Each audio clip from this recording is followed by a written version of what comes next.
Sa nakaraan nating video habang pinag-uusapan ng tungkol sa espiritual na avatars, ipinahayag ng batang prinsipe ang kanyang pagtataka kung bakit tila nawala ng halaga ang kanyang avatar matapos marating ang lugar na yun, lalo na nang maalala niyang sinabi ni Ming na nagtataglay siya ng isang divine avatar.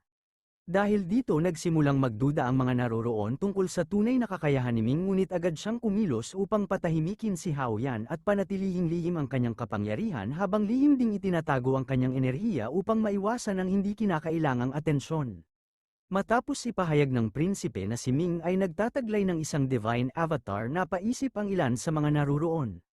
Kasabay nito nagsimula ring mag-isip si Sian, kung totoo ngang mayroon nitong isang divine avatar, bakit hindi niya maalala kung kailan niya ito unang nakilala. Samantala muling tinakpan ni Ming ang bibig ni Hao Yan upang pigilan itong magsalita pa at maiwasan ang lalo pang pagkalat ng impormasyon tungkol sa kanya. Sa mga sandaling yun lumapit si Hibay at ipinahayag ang kanyang kasiyahan sa natuklasang katotohanan.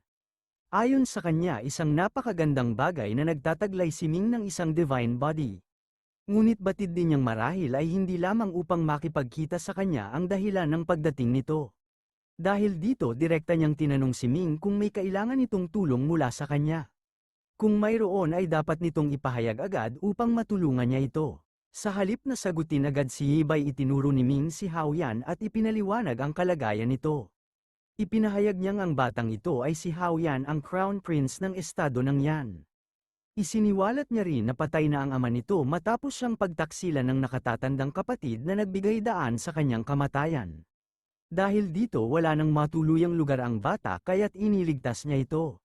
Dagdag pa rito, sinabi niyang ipinahayag mismo ni Hao Yan na ang kanyang tiyahin, ang asawa ng Marquis, ang tanging taong maaari nitong lapitan. Gayunpaman hindi maaaring dumiretso si Ming upang makipagkita sa Marquis, kaya dumulog siya kay Fang Yibay upang humingi ng tulong. Direkta niyang tinanong ito kung maaari siyang tulungan sa paghahatid kay Hao Yan sa kanyang tiyahin. Pagkarinig nito nagbigay ng mungkahi si Jongnan, ipinahayag niyang may paraan upang makalapit si Ming sa Marquis. Ngunit upang maisakatuparan nito kinakailangan niyang sumali sa proseso ng pagpili ng mga guard. Kung mapipili siya, magiging mas madali ang kanyang pagpasok sa loob at ang pagkakaroon ng pagkakataong makapunta sa silid ng asawa ng Marquis. Gayunman ipinaliwanag ni Jongnan na ang proseso ng pagpili ng mga bantay sa lugar na ito ay labis na mahigpit. Habang sa ibang sect ay hindi gaanong pinahahalagahan ang ganitong klase ng pagsusuri, ngunit dito ay isinasagawa ang isang napakahigpit na pagsubok upang matiyak ang kakayahan ng mga kandidato. Gayunpaman batid niyang may malaking posibilidad na makapasa si Ming, lalo pat taglay nito ang pambihirang kakayahan. Samantala sumabat si Sian at naglahad ng isa pang benepisyo na maaaring makuha ni Ming. Ipinaliwanag nitong kung mapipili siya bilang isa sa mga bantay, magkakaroon siya ng malaking pagkakataon na mapasali sa Donkey Academy. At kung magtatagumpay siya roon, magiging mas madali ang kanyang pagpasok sa Dragon Academy, isang prestihiyosong paaralan kung saan nagtitipon ang mga pinakamahuhusay na mandirigma upang makipagpaligsahan para sa Dragon List rankings. Dagdag pa rito, direkta pang sinabi ni Sian na siya mismo ay isang mag-aaral ng Donkey Academy. Kung sakali mang pumasok din si Ming roon, madaragdagan ang kanyang mga kakilala at magkakaroon siya ng isa pang kasama sa kanyang pag-aaral. Dahil sa mga narinig, nagsimulang magduda si Ming, hindi niya alam ang mga patakaran sa lugar na ito, lalo na't nagmula siya sa estado ng Yan. Direktang tinanong niya kung maaari ba siyang sumali sa pagpili ng mga bantay at kung sakali mang mapili siya, magkakaroon pa rin ba siya ng kalayaan, o magiging alipin na lamang siya ng tungkulin habang buhay. Habang iniisip niya ito, naunawaan niyang kung makakatulong siya kay Hao Yan sa pamamagitan ng pagsali sa pagpili ng mga bantay, maaaring hindi na niya kailangang umasa pa sa tulong ni Fang Yibay. Sa sandaling yon sumagot si Yibay at tiniyak kay Ming na wala itong dapat ipag-alala. Kahit anong estado pa siya nagmula, maaaring sumali si Ming sa pagpili ng mga bantay. Walang mahigpit na alituntunin pagdating sa pagpili, kaya't hindi isinasaalang-alang ang pinagmulan o pagkakakilanlan ng isang kalahok. Ang tanging batayan lamang ay ang kanyang kakayahan. Tungkol naman sa kalayaan, tiniyak na hindi mawawala ng kalayaan ang sinumang mapili bilang bantay. Bagamat tinatawag silang mga bantay, wala silang aktwal na tungkulin na kailangang gampanan. Sa halip, maaaring sabihin na sila ay mga tagasunod lamang ng Marquis at ang lahat ng mapipili ay magiging bahagi ng kanyang piling pangkat. Dahil dito iminungkahi na dapat subukan ni Ming ang pagsali sa pagpili ng mga bantay. Gayunpaman agad na sumingit si Hu Jin at sinabing walang katuturan ang mga sinasabi. Kung totoong walang balak na sumali si Ming, bakit pa siya magtatanong ng ganoon karami? Dagdag pa niya, isa itong magandang pagkakataon upang malaman kung totoong nagtataglay si Ming ng isang divine body o hindi. Hindi nila maaaring paniwalaan agad ang isang taong basta na lamang magsasabi na mayroon siyang ganitong kakayahan, kailangan muna niya itong patunayan. Samantala nagbigay rin ng obserbasyon si Bame Ying kay Ming, hindi naman mayayabang ang mga batang Panginoon ng Silver Family. Palagi silang kalmado at mahinahon sa kanilang pananalita, gayunpaman batid niyang sinasadya ng binatang ito na galitin si Ming upang pilitin siyang lumahok sa pagpili ng mga bantay. Dahil dito saglit na nag-isip si Ming bago sumagot.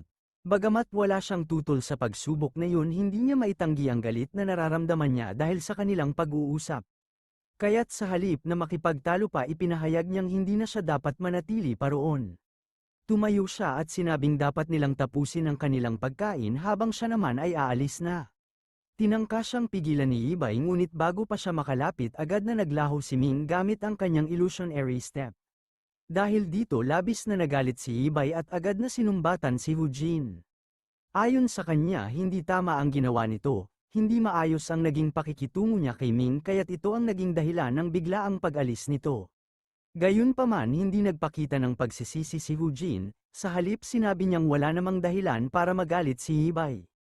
Totoong iniligtas siya ni Ming sa Magical River area, ngunit hindi yun sapat na dahilan upang mas mahalaga ito kaysa sa kanilang pagkakaibigan. Pagdating naman sa usapin ng Divine Avatar, hindi siya naniniwala rito. Para sa kanya, imposibleng magtaglay si Ming ng isang divine body. Sa buong estado ng Donkey, tanging ang mga kasapi lamang ng Silver Family ang maaaring magkaroon ng ganitong pambihirang kakayahan. Dahil dito nagpasya sila na hintayin ang pagpili ng mga bantay. Kapag nagsimula na ang pagsubok, makikita nila mismo kung nagsasabi ng totoo si Ming o kung isa lamang siyang sinungaling. Sa puntong ito may naisip na paraan si Ibay upang matahimik ang kanilang usapan. Iminungkahi niyang magpustahan sila. Kung mapatunayan ni Ming na nagtataglay nga siya ng isang divine body, kailangang humingi ng tawad si Hu Jin sa harap ng lahat. Hindi lamang yun, kundi kailangang ibigay rin ito kay Ming ang 10,000 martial coins bilang kabayaran. Walang pag-aalinlangan namang tinanggap ni Hu Jin ang hamon. Sa susunod na tagpo ipinakita ang pagbabalik ni Ibay sa kanilang tahanan. Ngunit sa kanyang pagdating sinalubong siya ng galit ng kanyang ama. Sa matinding galit tinawag siyang isang hangal at pinagalitan dahil sa pagpusta niya kay Ming. Dagdag pa nito, kung sakaling matalo siya sa kanilang kasunduan, kinakailangan niyang personal na humingi ng tawad kay Ming, bagay na hindi nito nagustuhan. Sinabi ng ama ni Ibay sa kanya na dapat niyang malaman na ang batang iyon ay bihasa sa pagkalkula katulad ng kanyang ama. May mga taong nasisiyahan sa paggamit ng ganitong uri ng panlilinlang. Samantala nagtanong si Ibay sa kanyang ama kung mayroon ba siyang nagawang mali. Ngunit sa halip na sagutin ito ng mahinahon, muli siyang pinagsabihan ng kanyang ama. Ayon dito, isa siyang malaking hangal at naloko lamang siya ni Hu Jin. Hindi pa rin ba niya nauunawaan ang sitwasyon? Talaga bang iniisip niya na hindi alam ni Hu Jin ang katotohanan? Alam nito na si Ming ay may divine body at mataas ang kanyang kakayahan, hindi ito isang bagay na hindi niya batid. Idinagdag pa ng kanyang ama na kung tutuusin, si Hu Jin mismo ay isang batang Panginoon ng Silver Family. Hindi na dapat pag-usapan ang bagay na ito, ngunit kung sinadya nitong pukawin ang damdamin ni Ming, nangangahulugan ito na may dahilan nito sa likod ng kanyang mga kilos. Sa pagdinig nito napaisip si Ibay at nagtanong kung ang ibig bang sabihin ng kanyang ama ay nais ni Hu Jin na kunin ang posisyon ni Ming. Tumango ang kanyang ama at ipinaliwanag na base sa kanyang salaysay, umabot si Ming sa ikalawang bahagi ng Magical River area at posibleng nakarating ito sa ikatlong bahagi. Bukod pa rito, inamin mismo ng batang yun na siya ay may divine body. Ibig sabihin maraming miyembro ng Silver Family ang maaaring maghangad na kunin siya sa kanilang panig. Dahil dito, nang malaman ni Hu Jin ang tungkol sa talento ni Ming, sinadya nitong galitin siya upang lumikha ng isang pagkakataon para sa kanyang pamilya. Sa wakas, tuluyan ang naunawaan ni Ibay ang nais ipahiwatig ng kanyang ama. Ayon sa kanya, sinadya ng kanyang kaibigan na galitin si Ming at kumilos sa paraang magmumukhang mayayabang at arogante ang lahat ng batang Panginoon ng Silver Family. Dahil dito maaaring isipin ni Ming na pare-pareho lamang silang lahat kaya't lalayo ito sa kanya at magkakaroon ng masamang impresyon sa kanilang pamilya. Dagdag pa niya sa oras na matalo si Hujin sa kanilang kasunduan maaari itong lumapit kay Ming upang humingi ng tawad sa harap ng lahat. Sa ganitong paraan gaganda ang imahe ni Hujin habang ang kanya namang imahe ang masisira. Samantala nag-aalala si Yibay at nagtanong sa kanyang ama kung ano ang dapat niyang gawin. Bagamat kaibigan niya si Hujin tila nilinlang siya nito. Mabilis nitong naunawaan ang sitwasyon at ginamit ito sa kanyang sariling kapakinabangan. Sa halip na pag-alitan siya muli sinabi ng kanyang ama na hindi siya dapat mag-alala. Sa halip na tuwa ito na sa wakas ay napagtanto na niya kung paano siya ginamit ng kanyang kaibigan. Dagdag pa nito kung nais niyang maging pinuno ng kanilang pamilya sa hinaharap hindi lamang siya dapat maging malakas sa pisikal na aspeto, kailangan ding maging mabilis ang kanyang pag-iisip. Ngunit ayon sa kanyang ama hindi pa sila nawawalan ng pag-asa, mayroon pa siyang natitirang paraan. Inutusan niya si Yibay na hanapin ang kanyang kaibigan at dalhin ito sa kanilang tahanan, nais niya itong makilala ng personal. Nabahala naman si Yibay sa sinabi ng kanyang ama at nagtanong kung magiging tama ba ang hakbang na ito. Alam niyang isang kalmado at mahinahong tao si Ming habang ang kanyang ama naman ay isang martial arts dominator, nabahala si Yibay kung naaangkop lang ba na personal silang magkita. Ngunit tinugon siya ng kanyang ama na ang mundo ay malawak at maraming mahuhusay na tao sa paligid. Hindi nila dapat isipin na dahil lamang sila ay mula sa Silver Family ay mas nakatataas na sila kaysa sa iba. Inulit nito ang kanyang utos, hanapin ang kaibigan niya at dalhin ito sa kanya dahil makikipag-usap siya ng personal. Dagdag pa rito may natanggap ang kanyang ama ng panibagong impormasyon. Narinig niya na may isang batang lalaki sa Magical River area na nagtungo sa ikatlong bahagi kasama ang prinsesa ng Rose Finch. Bukod pa rito narinig din niya na ang batang iyon ay isang estudyante ng Immortal Shrine. Dahil ang batang Panginoon ng Golden Family ay bumalik na mula roon nangangahulugan na ang batang kasama ng prinsesa ng Rose Finch ay si Ming. Sa puntong ito napagtanto niyang maaaring estudyante nga ng Immortal Shrine si Ming. Laking gulat naman ni Yibay nang marinig ito ngunit agad siyang pinatotohanan ng kanyang ama. Ayon sa kanya marami na siyang narinig tungkol sa Immortal Shrine, alam niyang lahat ng mga estudyante roon ay mula sa mortal na mundo kung saan pinipili ang mga pinakamatatalino at pinakamahuhusay na kabataan, at sa pagkakataong ito mukhang si Ming ang napili upang maging tagapagmana ng Immortal Shrine. Dahil dito nagpasya si Yibay na sunduin si Ming, sinabi niya sa kanyang ama na aalis na siya at sisiguraduhin niyang madadala niya si Ming pabalik. Pinayapa rin niya ang kanyang ama at tiniyak niyang magbibigay siya ng buong atensyon sa kanilang pag-uusap. Makalipas ang isang oras dumating na ang lumilipad na sedan ni Yibay sa labas ng kanilang bahay, kasama niya sa loob sina Ming at ang prinsipe. Nang bumaba sila muling nagsalita si Yibay kay Ming, sinabi niyang inimbitahan niya ito sa isang handaan ngunit dahil sa ginawang kawalang galang ni Hujin napilitang umalis si Ming dala ng galit. Kaya naman upang makabawi inayos niya ang pagkain sa kanilang bahay at inimbitahan siyang sumama. Habang naglalakad napatingin si Ming sa mga lumilipad na sedan at sa mga taong nagmamaneho nito. Napansin niyang ang mga ito ay mga martial arts grandmaster. Iniisip niya na kung ang mga ito ay nasa Red Sun sect maaari na silang maging mga elder. Ngunit sa lugar na ito sila lamang ang inatas ang magmaneho ng lumilipad na sedan. Sa oras na yun lumabas mula sa loob ng bahay ang ama ni Yibay at lumapit kay Ming. Sinabi niya na narinig niya ang tungkol sa kanya at alam niyang iniligtas niya ang buhay ng kanyang anak. Kung hindi dahil sa kanya maaaring namatay na ito sa Magical River area, lubos ang kanyang pasasalamat kay Ming sa kanyang ginawang kabutihan. Samantala nang marinig ito ni Ming agad niyang naunawaan na si Yibay ay anak ng isang martial arts dominator. Labis siyang nagulat at napabulong sa kanyang sarili kung totoo nga bang isa itong dominator. Kaagad niyang tinugon si Master Fang at sinabing wala siyang dapat ipagpasalamat, isa lamang yung maliit na bagay na kusa niyang ginawa. Ngunit ngumiti lamang si Master Fang at lumapit pa sa kanya, sinabi nito na huwag siyang mahiya at imbitado siya sa loob. May nais itong pag-usapan at mukhang magiging mahaba ang kanilang pag-uusap habang umiinom. Sa susunod na eksena pumunta sila sa isang silid at naupo sa isang mahabang mesa, na puno ito ng iba't ibang pagkain. Sa puntong ito bahagyang kinabahan si Ming at napabulong kay Beiming, sinabi niyang sa tingin niya lahat ng pagkain nasa mesa ay napakamahal. Tumango naman si Beiming at sinabing totoo ito, ang lahat ng putahe sa harapan nila ay mula sa isang 5th level magical beast. Bukod pa rito ang alak sa mesa ay ginawa mula sa spiritual rice. Hindi lang yun, kahit ang mga chopstick na kanilang ginagamit ay yari rin sa buto ng isang 5th level magical beast. Sa kanyang pagtansya, ang halaga ng lahat ng pagkain ito ay katumbas ng 1,000 martial coins. Nagulat si Ming sa kanyang narinig at hindi makapaniwala. Naitanong niya kung talagang gumagastos sila ng 1,000 martial coins para lang sa isang pagkain. Dagdag pa ni Bame Ying, kahit ang nasa Silver Family ay hindi kayang kumain ng ganitong klaseng pagkain araw-araw.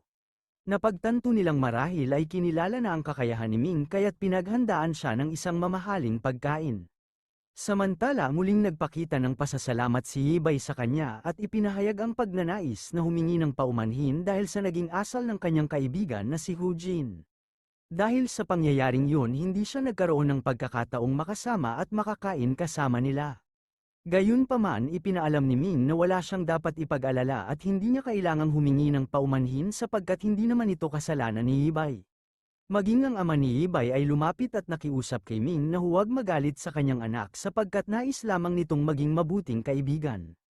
Gayunman, dahil sa pagiging pabigla-bigla, hindi nito nagawang maipakita ang tamang paggalang sa harap ng iba.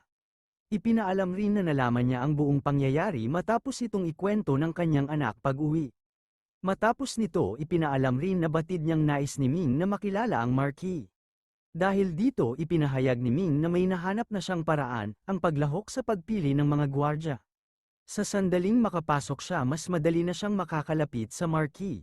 Sa kanyang pananaw, wala nang dapat ipag-alala sapagkat may solusyon na siya sa kanilang sitwasyon. Makalipas ang ilang sandali, isang lingkod ang dumating na may dalang balita tungkol sa pagdating ng asawa ng Marquis. Hindi inasahan ni Ming ang pangyayaring ito, lalo't inakala niyang kinakailangan pa nilang pumunta sa palasyo upang makilala ang asawa. Habang naghihintay, lumapit si Hao Yan kay Ming at ipinahayag ang kanyang pag-aalala tungkol sa posibilidad na hindi siya makilala ng kanyang tiyahin. Bumangon ang pangamba sa kanyang isipan tungkol sa kung ano ang maaaring mangyari kung hindi siya tanggapin at hindi isama. Sa kabila nito, nanatili siyang kalmado nang ipinaalala ni Ming na may lugar siya sa Red Sun sect kung sakaling hindi siya isama nito. Hindi nagtagal, bumukas ang pinto at dumating ang asawa ng Marquis, agad na naghahanap sa kanyang pamangkin. Lahat ng nasa paligid ay nagpakita ng paggalang sa kanya. Sa sandaling makita ni Hao Yan ang kanyang tiyahin, napuno siya ng pag-aalinlangan kung tunay nga ba siyang bahagi ng kanilang pamilya. Subalit agad siyang nilapitan ng babae at niyakap, kinikilala siya bilang anak ng kanyang kapatid. Matapos nito, ipinahayag ang pagnanais na malaman ang kalagayan ng kanyang ina. Hindi na napigilan ni Hao Yan ang kanyang emosyon at nagsimulang lumuha habang isinasalaysay ang tungkol sa trahedyang naganap. Ipinahayag niya na ang kanilang ikatlong kapatid ang may kagagawan sa pagkamatay ng kanilang ama at ina. Sa pagkarinig nito, namuo ang matinding galit sa babae. Hindi nito maisip kung paano nagawa ng kanyang sariling kapatid ang ganoong kalupitan. Habang iniisip ang mga pangyayari, nanatili ang kanyang determinasyon na alamin ang buong katotohanan at gumawa ng nararapat na hakbang upang harapin ang sitwasyon. Labis ang galit ng asawa ng Marquis sa narinig at hindi niya mapaniwalaan kung paano nagkaroon ng lakas ng loob ang kanilang ikatlong kapatid. Isa lamang itong maliit na prinsipe mula sa Yan State, ngunit nagawa nitong patayin ang kanyang kapatid. Sa matinding hinanakit, tiniyak niyang hindi niya palalampasin ang pangyayaring ito at gagawin ang lahat upang makapaghiganti. Sa pagkakataong yun, lumapit siya kay Master Fang at pinasalamatan nito sa agarang pagbibigay ng impormasyon tungkol sa kanyang pamangkin. Kung hindi siya naabisuhan sa tamang oras, hindi niya maisip kung ano na ang nangyari sa kawawang bata. Gayunpaman, agad na itinanggi ni Master Fang ang papuri at ipinaliwanag na hindi siya ang dapat pasalamatan. Sa halip, si Ming ang siyang nagdala sa kanyang pamangkin sa ligtas na lugar. Sa gitna ng pagluha, ipinaabot ni Hao Yan sa kanyang tiyahin ang kanyang pasasalamat. Ipinaliwanag niyang si Ming ang tumulong sa kanya sa lahat ng paraan. Kung hindi ito nagbigay ng tulong, maaaring napatay na siya ng mga Royal Guards bago pa man siya makatakas sa kanilang teritoryo. Dahil dito, lumapit ang asawa ng Marquis kay Ming at sinabing labis siyang nagpapasalamat sa pagliligtas ng kanyang pamangkin. Ipinangako niyang darating ang araw na susuklian niya ang kabutihang ipinakita sa kanila. Sa kabila ng mga pasasalamat, ipinahayag ni Ming na hindi na kinakailangang iparating pa ang ganitong mga salita. Para sa kanya isang tungkulin ang pagtulong sa isang bata na nasa panganib. Sa pagkakataong yun hinawakan ng asawa ng Marquis ang kamay ni Haoyan at sinabing mula ngayon sasama na ito sa kanyang tahanan at wala nang sino man ang makakagambala sa kanya. Bago umalis ipinaabot ni Haoyan kay Ming ang kanyang pangakong magkikita sila muli sa malapit na hinaharap. Gayunpaman sa kabila ng kasiguraduhan ng kaligtasan ni Haoyan hindi maiwasan ni Ming ang lungkot sa kanyang paglisan. Subalit sa kabila nito ipinaalala niya sa kanyang sarili na natupad na niya ang kanyang tungkulin at may kapayapaan siyang nadarama dahil dito. Maya-maya lumapit si Ibay at sinabing matapos umalis ang batang prinsipe tiyak na mararamdaman ni Ming ang matagal na pagiging mag-isa. Gayunman tiniyak nitong hindi niya kailangang mag-alala sapagkat nariyan siya upang maging matalik nitong kaibigan. Sinabi rin nitong may inihandang espesyal na sorpresa para sa kanya pagkatapos ng kanilang pagkain. Sa kabila ng pag-aalinlangan kumain si Ming at bumalik sa kanyang silid upang magpahinga. Doon napag-isipan niyang busog siya sa gabing iyon at ang alak na kanyang natikman ay may pambihirang lasa na gawa mula sa spiritual rice. Dahil dito napagpasyahan niyang hindi muna siya magpapakaabala sa pag-cultivate at sa halip ay matutulog ng payapa. Habang naghahanda ng mahiga biglang bumukas ang pinto at pumasok ang apat na kababaihan. Sa gulat tinanong niya kung sino sila at ano ang ginagawa nila sa kanyang silid. Ipinaliwanag ng mga babae na sila ay ipinadala roon ayon sa utos ni Master Fang. Napagtanto ni Ming na ito pala ang tinutukoy ni Ibay nang banggitin nitong may espesyal na sorpresa siyang inihanda. Habang nakatayo sa harapan niya napansin ng mga babae ang kanyang namumulang mukha na siyang nagbigay sa kanila ng impresyon na tila wala pa itong karanasan. Isa sa mga babae ang lumapit kay Ming at sinabing ngayong gabi sisiguraduhin nilang mapaglilingkuran siya ng maayos at makakamit niya ang isang hindi malilimutang karanasan. Gayunman labis siyang natakot at agad na ipinaabot na hindi niya hiningi ang ganitong uri ng serbisyo kay Ibay at hindi niya ito nais. Hindi nila ito pinansin at dahan-daang pinaupo siya sa kama saka sinimulang hubarin ang kanyang mga kasuutan. Matapos tanggalin ang kanyang pang-itaas ipinaalala nilang hindi niya kailangang gumawa ng anuman sapagkat sila na mismo ang bahala sa kanya. Isa sa kanila ang hinaplos ang kanyang katawan at pinuri ang matipuno niyang pangangatawan na nagpapahiwatig na marami itong pagsasanay na pinagdaanan. Isa pang babae ang lumuhad sa harapan niya at nag-alok na tulungan siyang hubarin ang kanyang sinturon. Ngunit nang ito ay lumapit at idampi ang kamay sa kanyang katawan bigla itong napamulagat sa labis na pagtataka, unti-unting naglaho ang kanyang baywang sa kanilang paningin. Kasunod nito nagsimula siyang magsisigaw hindi makapaniwalang tila naglaho sa kanilang harapan si Ming. Sa labis na pagkataranta inisip nilang baka hindi sinasadya nilang napatay ito. Kasabay nito nagsimula silang magpanik at umiyak nangangamba kung ano ang magiging reaksyon ni Master Fang sa nangyari. Sa isang tabi lumitaw si Ming at kalmadong sinabi sa kanila na tigilan na ang pag-iyak.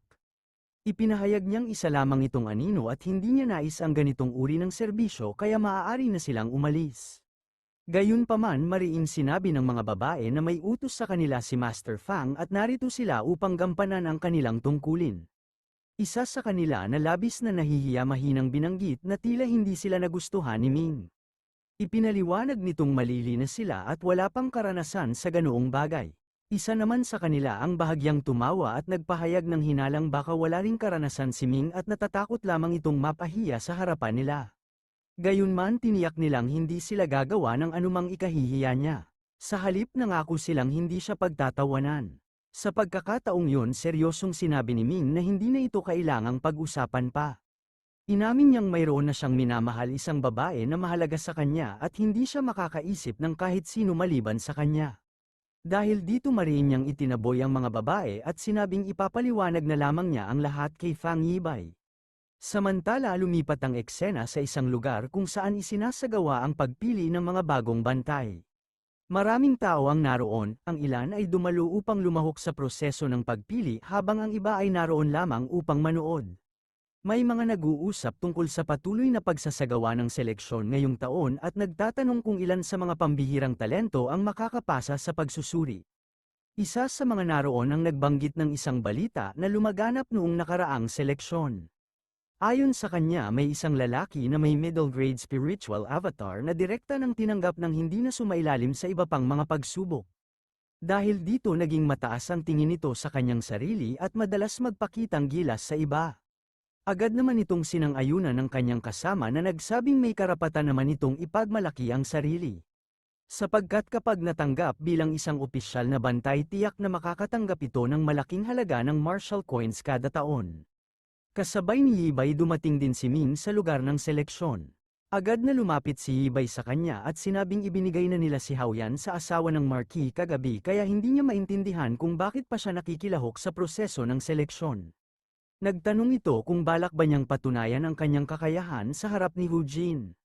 Ngunit walang pakialam si Ming sa kaibigan nito at ipinaliwanag na narito siya para sa kanyang sariling layunin.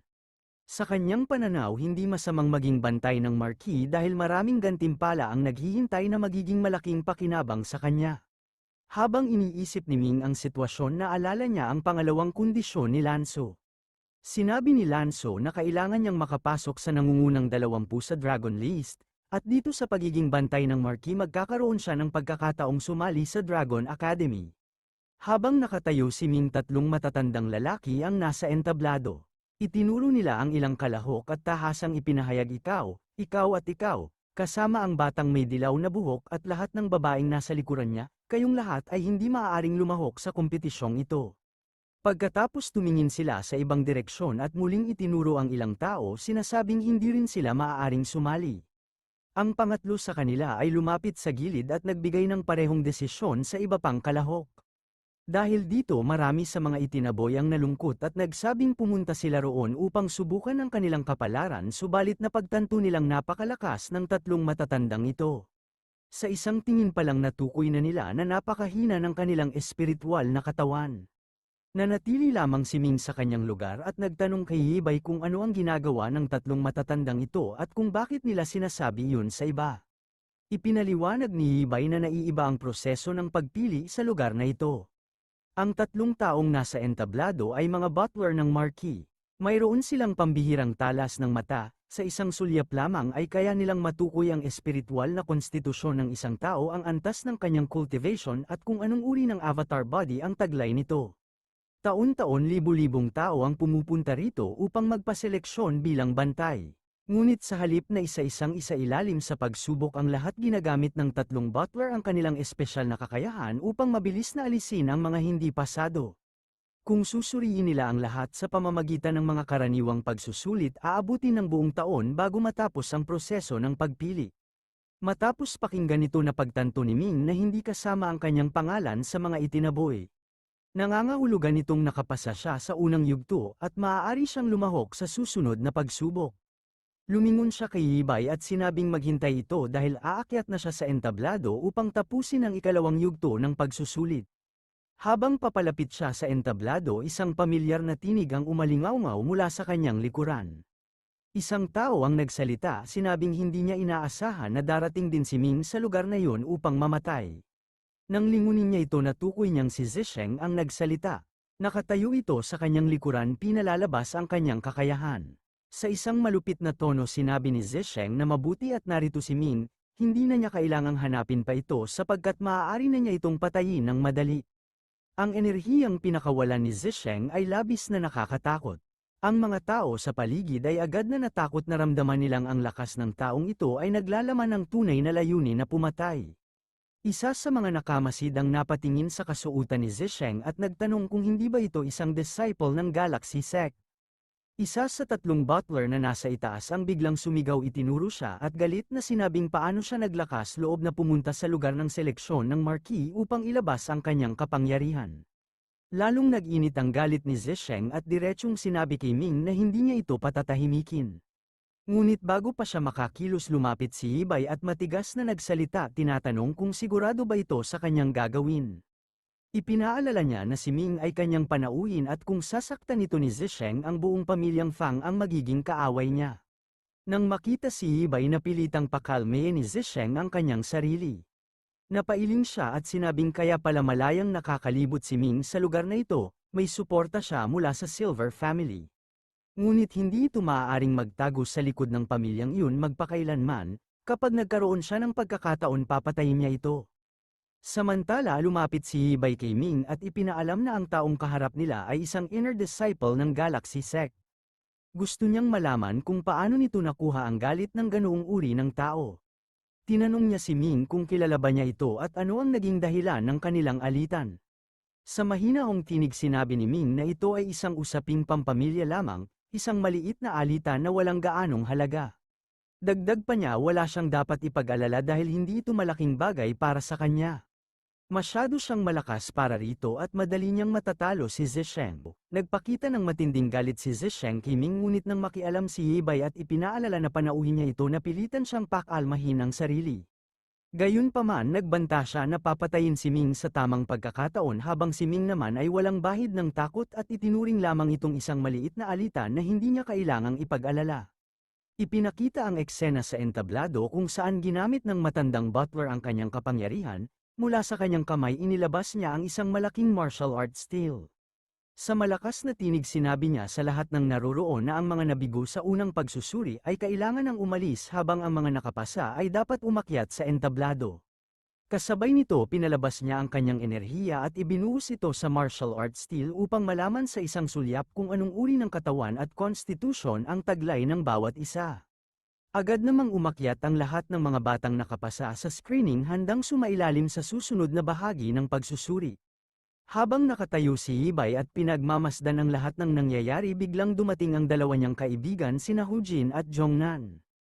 Kapwa hingal sa pagtakbo agad silang lumapit kay Yibay at nagsabing muntik na silang mahuli. Ngunit sa kabutihang palad dumating sila sa tamang oras bago pa man magsimula ang pagsubok ni Ming. Excited na nag-usisa si Jongnan nais niyang makita kung talagang mayroong divine body si Ming. Napangiti si Yibay at sinabing siguradong madidismaya sila, kasabay nito tinanong niya kung dala ba nila ang 10,000 martial coins na tila may kumpiyansang alam niya na ang magiging resulta. Unang lumapit ang isang binata at inilagay ang kanyang kamay sa martial art steel sabay pagpapakawala ng kanyang kapangyarihan. Agad na nagliwanag ang martial art steel at matapos sukatin ng butler ang kanyang enerhiya ipinahayag nito na siya ay may highest grade avatar body. Gayunpaman ang kanyang spiritual energy ay nasa 280 lamang indikasyon na mababa ang kanyang potensyal. Samantala ipinaliwanag ni Beiming Kiming ang kahalagahan ng martial art steel. Ayon sa kanya kaya nitong ipakita ang uri ng avatar body at potensyal ng isang tao. Kung mababa ang potensyal ng isang avatar body nangangahulugan nito na maliit ang tsansang umunlad ang kakayahan ng taong yun. Tinanong naman ni Ming kung posible bang baguhin ang sariling pisikal na anyo dahil inakala niyang permanente ito. Sumagot si Beiming na hindi ito ganap na permanente, maaaring magbago ang isang avatar body. Bilang halimbawa ikinwento niya ang tungkol sa Rosefinch Princess, 3 taon na ang nakalipas nang una nilang makilala ito ang taglay niya ay isang treasure body. Ngunit nang muli nilang makaharap ito sa river area nagbago na ito patungo sa isang holy body.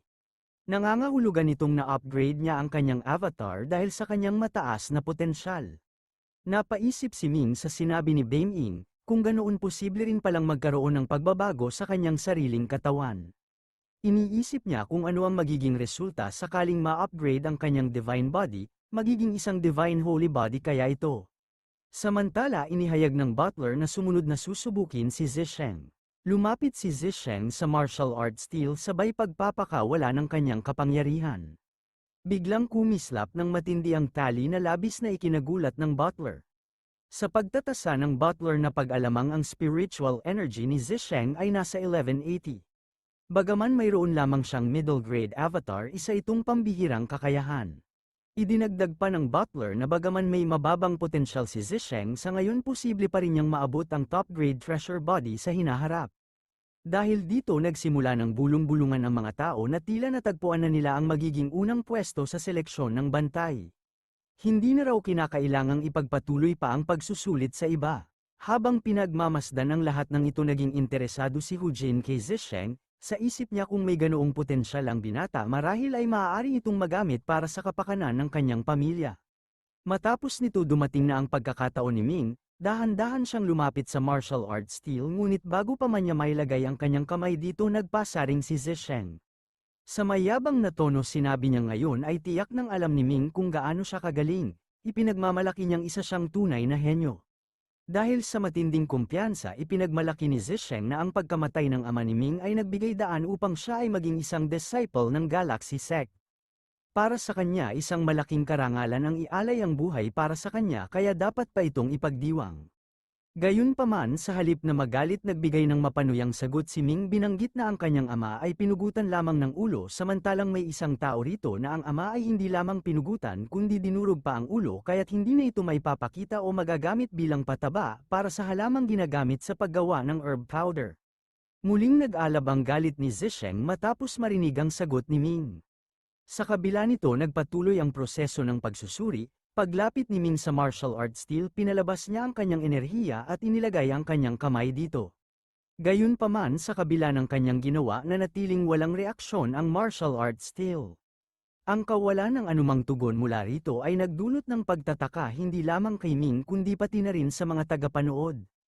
Nagsimulang magbulungan ang mga nasa paligid nagtataka kung paano ito nangyari. Maging ang isang taong may pinakamahinang antas ng spiritual avatar ay dapat nagdudulot ng kahit kaunting liwanag sa martial arts steel ngunit sa pagkakataong ito walang anumang senyales ng enerhiya ang lumitaw. Lumipas ang kalahating oras ngunit patuloy na nanatiling walang pagbabago, sa puntong ito maging ang tatlong butler ay nagsimulang mag-usap. Ang isa sa kanila ay nagpahayag ng hinala na maaaring nasira ang martial arts steel. Isa pa ang nagpahayag ng pagtutol itinuturing na imposibleng hindi gumana ang isang martial arts steel sa buong kasaysayan. Isang butler naman ang nagpahayag na maaaring masyadong mataas ang antas ng avatar body ni Ming dahilan kung bakit hindi agad ito mabasa ng martial arts steel. Gayunpaman may pag-aalinlangan pa rin kung posible ba talagang may ganoong uri ng henyo sa buong Dongqi State. Habang mainit ang kanilang talakayan isang napakatinding enerhiya ang biglang lumabas mula sa katawan ni Ming. Isang matinding liwanag ang lumaganap mula sa martial arts steel umaabot ito hanggang sa tuktok. Ang di inaasahang pangyayari ay nagdulot ng pagkabigla sa lahat ng naroroon. Sa gitna ng liwanag isang butler ang nagpahayag na ito ay isang Supreme Triangle, isang pambihirang tanda ng pinakamataas na potensyal. Nang lumabas ang resulta na kumpirma na ang spiritual energy ni Ming ay umabot sa 18,541 antas na hindi pa kailanman naitala. Bukod pa rito natukoy na taglay niya ang isang divine body isang pambihirang katawan na may hindi matatawarang kakayahan at potensyal. Ang mga tagapanood ay hindi makapaniwala sa kanilang nasaksihan. Sa unang pagkakataon nasaksihan nila ang isang martial arts steel na naglabas ng napakatingkad na liwanag na nagpapahiwatig ng hindi pangkaraniwang talento. Ang ideya na may ganoong henyo sa Dongqi State ay hindi madaling tanggapin. Sa kabila ng pagkagulat ng marami si Hibay ay lubos na natuwa, hindi maitago ang kanyang kasiyahan nang makita ang resulta. Ipinahayag niya ang kanyang labis na paghanga at pagkilala sa kakayahan ni Ming iniisip na tunay itong karapat-dapat na tawaging kanyang sworn brother. Lubos na nagulat sina Hu Jin at ang kanyang kaibigan sa kanila tinanong si Hibay binabanggit na naaalala nila kung paano iniligtas ni Ming ang kanyang buhay ngunit kailan ito naging kanyang kapatid. Sa mahinahong tugon ipinaliwanag ni Hibay na magkakaroon sila ng isang seremonya upang opisyal na gawin siyang kanyang kakambal. Mabilis niyang idiniin na ang binatang ito ay magiging bahagi ng kanyang pamilya kaya't hindi na magkakaroon ng pagkakataon ang iba na kunin siya. Samantala nakilala rin siya ni Xian at agad na naalala ang nakaraan. Binanggit nito na noong sila ay pumunta upang hulihin ang Ice Beast naroon din si Ming upang kumita ng pera. Sa loob lamang ng isang taon hindi ka panipaniwala ang kanyang narating, sa kanyang paningin tunay na kahanga-hanga at kagiliw-giliw ang binatang ito. Sa kabilang dako hindi lamang nagulat si Zisheng kundi napuno rin siya ng matinding galit.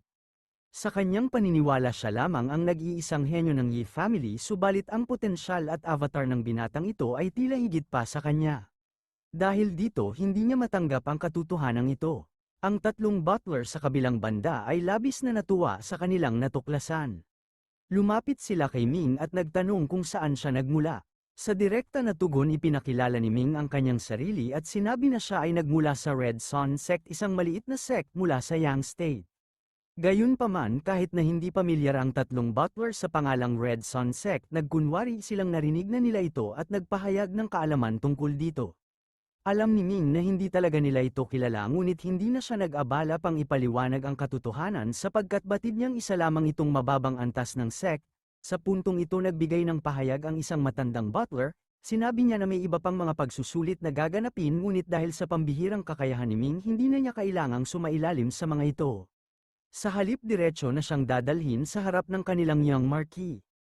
Ayon sa butler ang Young Marquis ay isang mabuting tao at tiyak na walang masamang mangyayari kay Ming kung sasama siya rito.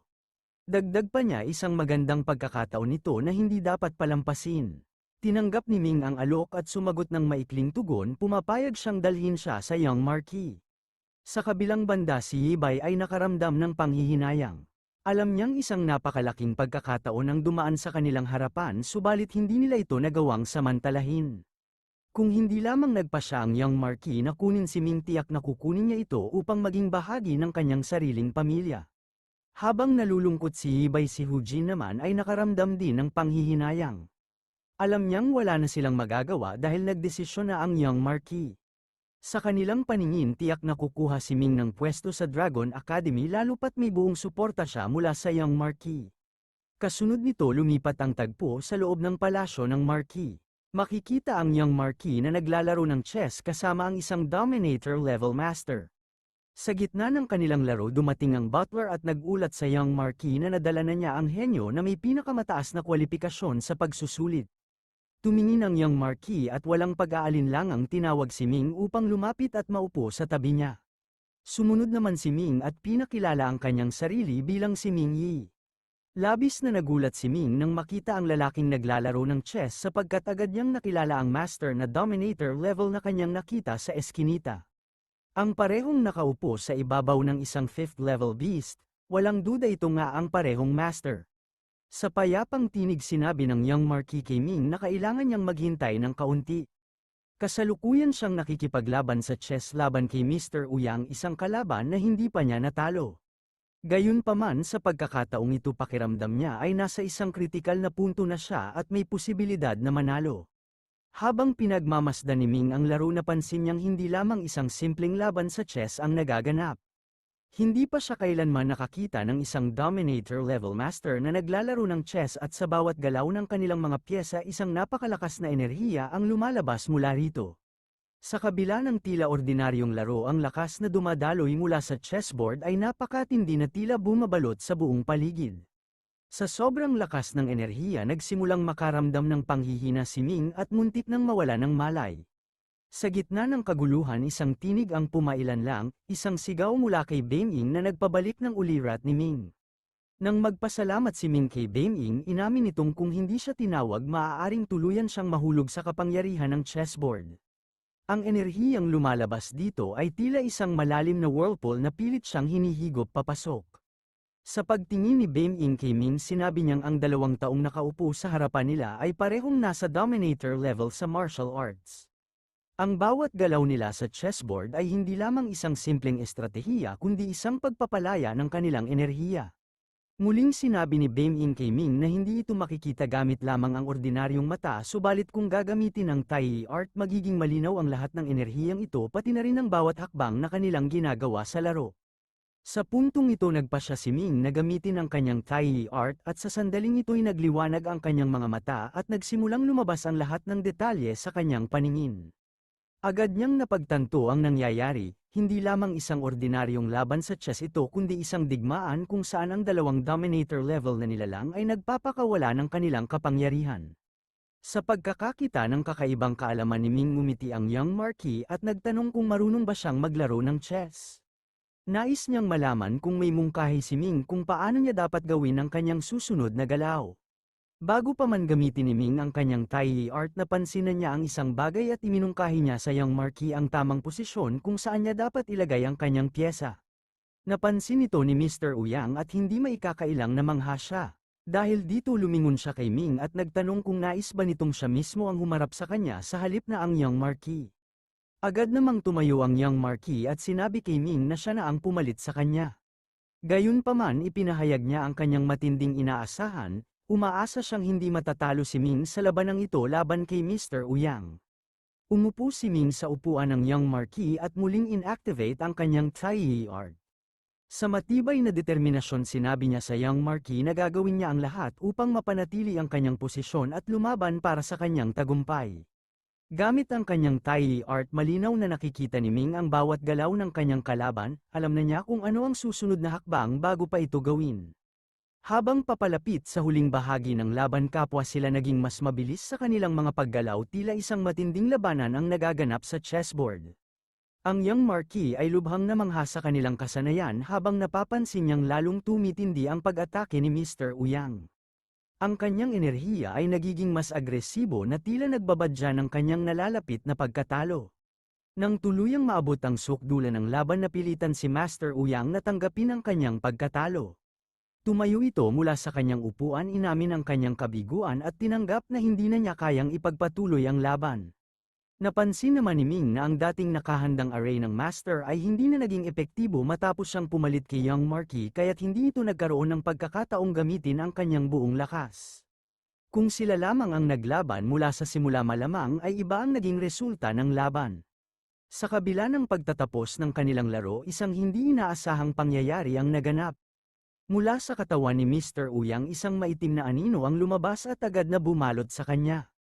Ang biglaang paglitaw nito ay nagdulot ng pagkabigla hindi lamang kay Ming kundi maging sa Young Marquis na tahimik na pinagmasdan ang nangyari. Sa gitna ng pangyayaring yun napagtanto ni Ming ang isang hindi niya inaasahang katotohanan. Ang laban na kanyang sinalihan ay may mas malalim na pusta kaysa sa kanyang inaakala. Noon pa lamang ay may kasunduan na pala sa pagitan ng Young Marquis at ni Mr. Uyang, isang kasunduan kung saan ang pagkapanalo ay magbibigay sa kanya ng ganap na kapangyarihan upang gawing butler ang natalong kalaban. Dahil sa tagumpay ni Ming sa laro natuldukan na ang kasunduan at si Mr. Uyang ay tuluyang napasailalim sa kapangyarihan ng Young Marquis. Habang inaalala ang nangyari na pagtanto ni Ming na kung nalaman lamang niya ang tungkol sa pustahan bago pa magsimula ang laro malamang ay hindi siya pumayag na lumahok. Dahil ang dalawang kalabang kanyang hinarap ay kapwa mga dominator level sa martial arts isang maling hakbang lamang ay maaaring magdala sa kanya sa kapahamakan. Gayunpaman hindi na niya mababago ang nangyari, ang kanyang panalo ay nagdala ng bagong sitwasyon kung saan ang Young Marquis ay mas lumakas pa. Sa bandang huli ipinahayag ng Young Marquis na bilang pagkilala sa nagawang tulong ni Ming isang gantimpala ang ipagkakaloob sa kanya. Ang gantimpalang ito ay matatagpuan sa treasure house ng Yan State isang lugar na naglalaman ng napakaraming kayamanan. Sa narinig hindi maiwasan ni Ming na magtanong sa sarili kung bakit siya makatatanggap ng yaman mula roon lalo pat siya ay kasalukuyang nasa Dongqi State. Sa mas malalim na pagsusuri unti-unting naging malinaw ang tunay na layunin ng Young Marquis. Ang pagsasama ng treasure house ng Yan State sa usapan ay isang palatandaan ng kanyang balak na gawing vessel state ang nasabing lugar. Ang pagkakaroon ng kontrol sa Yan State ay isa lamang bahagi ng mas malawak na plano at tila nagsisimula ng maisakatuparan ang layuning ito. Gayunpaman hindi pa malinaw kay Ming kung paano magpapatuloy ang lahat ng ito. Sa pagtatapos ng pag-uusap kinuha ng Young Marquis ang isang papel at iniabot ito kay Ming.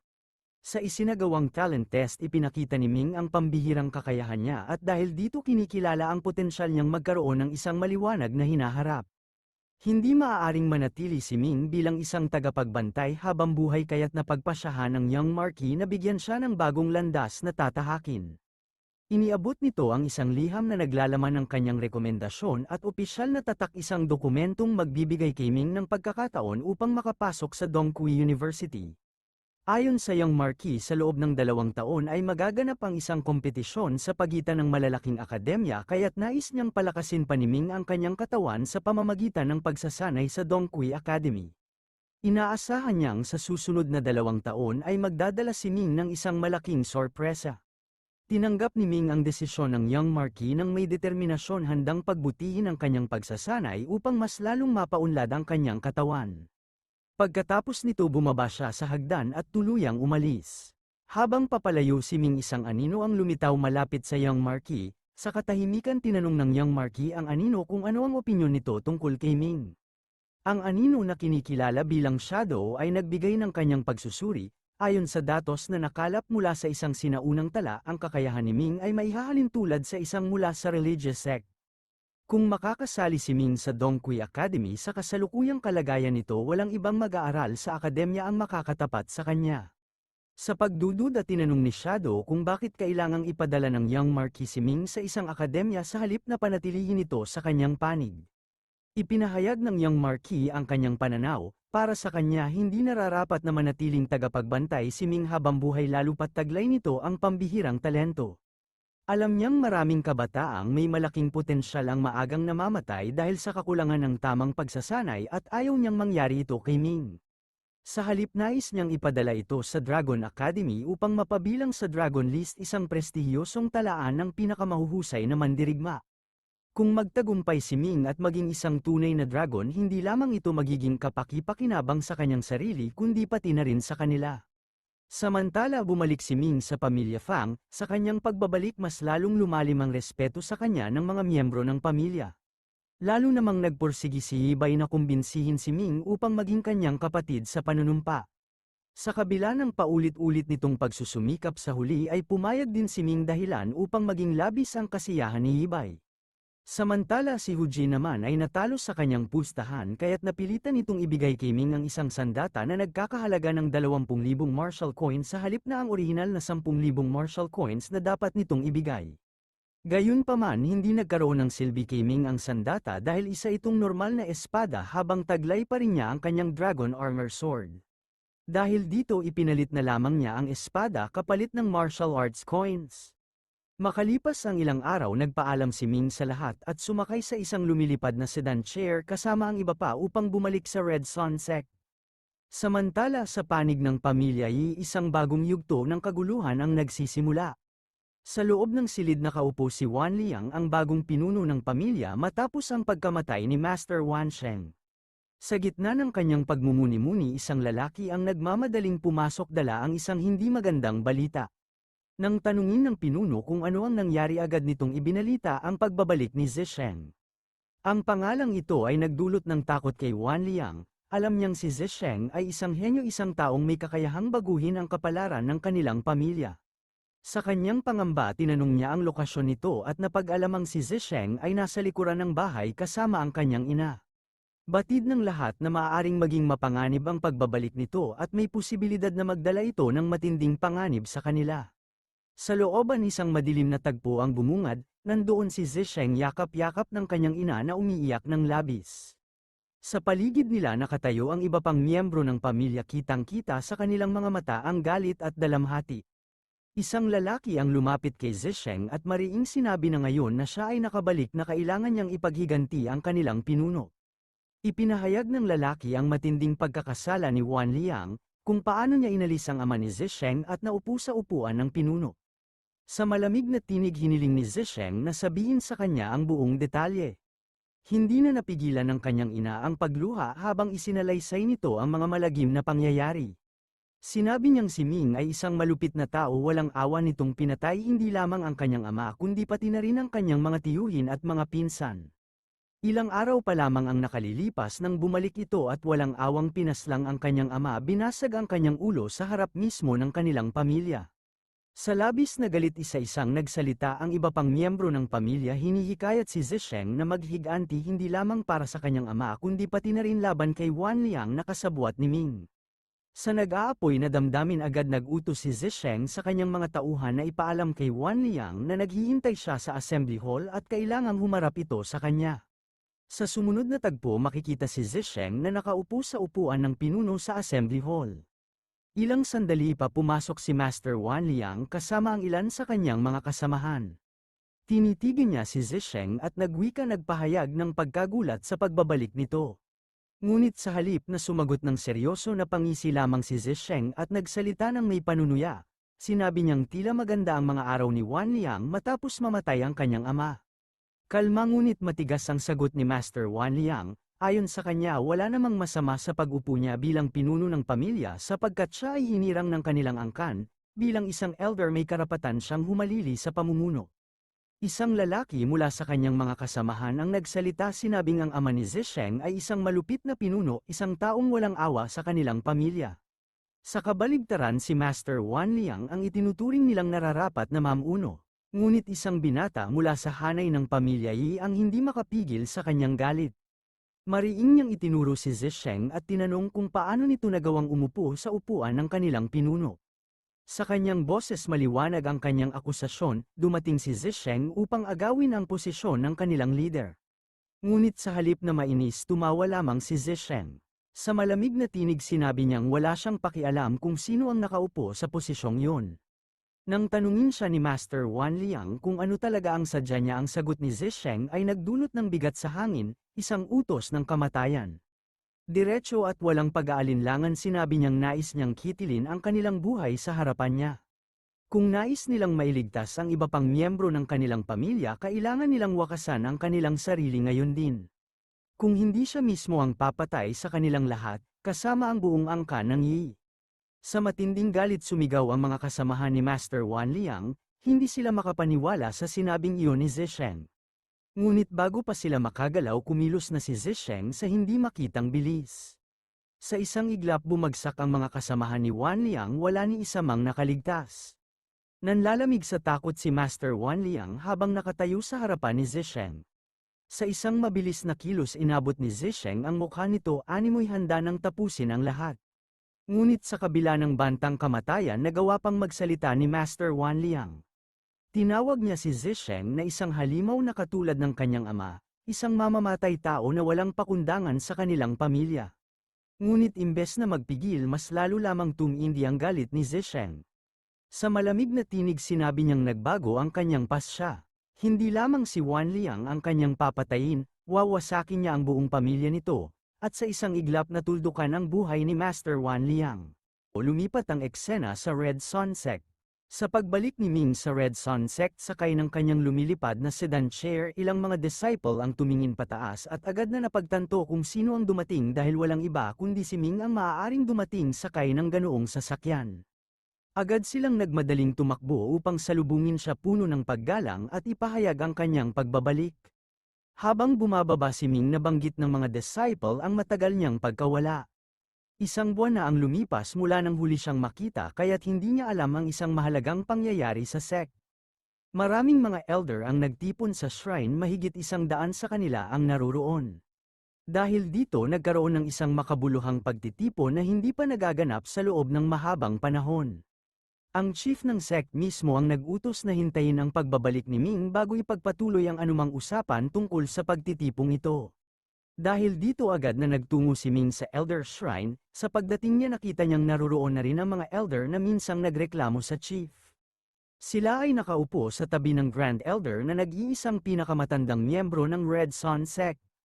May edad na itong 300 taon, isang bihirang edad na maaabot lamang ng isang makapangyarihang martial master. Gayunman labis na humina ang kanyang katawan sa paglipas ng panahon at ramdam na hindi na magtatagal ang kanyang buhay. Sa kanyang pagharap kay Ming mabilis niyang inalis ang singsing sa kanyang daliri at inihagis ito patungo sa kanya. Agad itong sinalo ni Ming na may halong pagtataka at paghanga sa naturang bagay. Ipinaliwanag ng chief na ang singsing na ito ay isang pambihirang kayamanan sa buong banal na dynasty. Tinatawag itong sumero, ring isang espesyal na kagamitan na maaaring gamitin bilang isang imbaka ng mga gamit at isa ring makapangyarihang proteksyon laban sa panganib. Nabanggit din ng Grand Elder na may iniwang ilang regalo sa loob ng singsing. Nang gamitin ni Ming ang kanyang kapangyarihan upang tingnan ang laman nito, laking gulat niya sa kanyang natuklasan. Napakaraming elixir ang naroon at hindi bababa sa 50,000 martial coins ang nasa loob nito. Bukod pa rito may iba pang mahahalagang bagay na nagpatindi ng kanyang kasiyahan.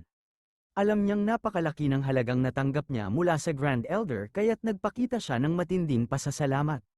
Samantala si Beng Ying ay nagpahayag na hindi dapat maging labis ang kasiyahan ni Ming dahil ang matandang master ay ganap na naiintindihan na malapit nang magtapos ang kanyang buhay.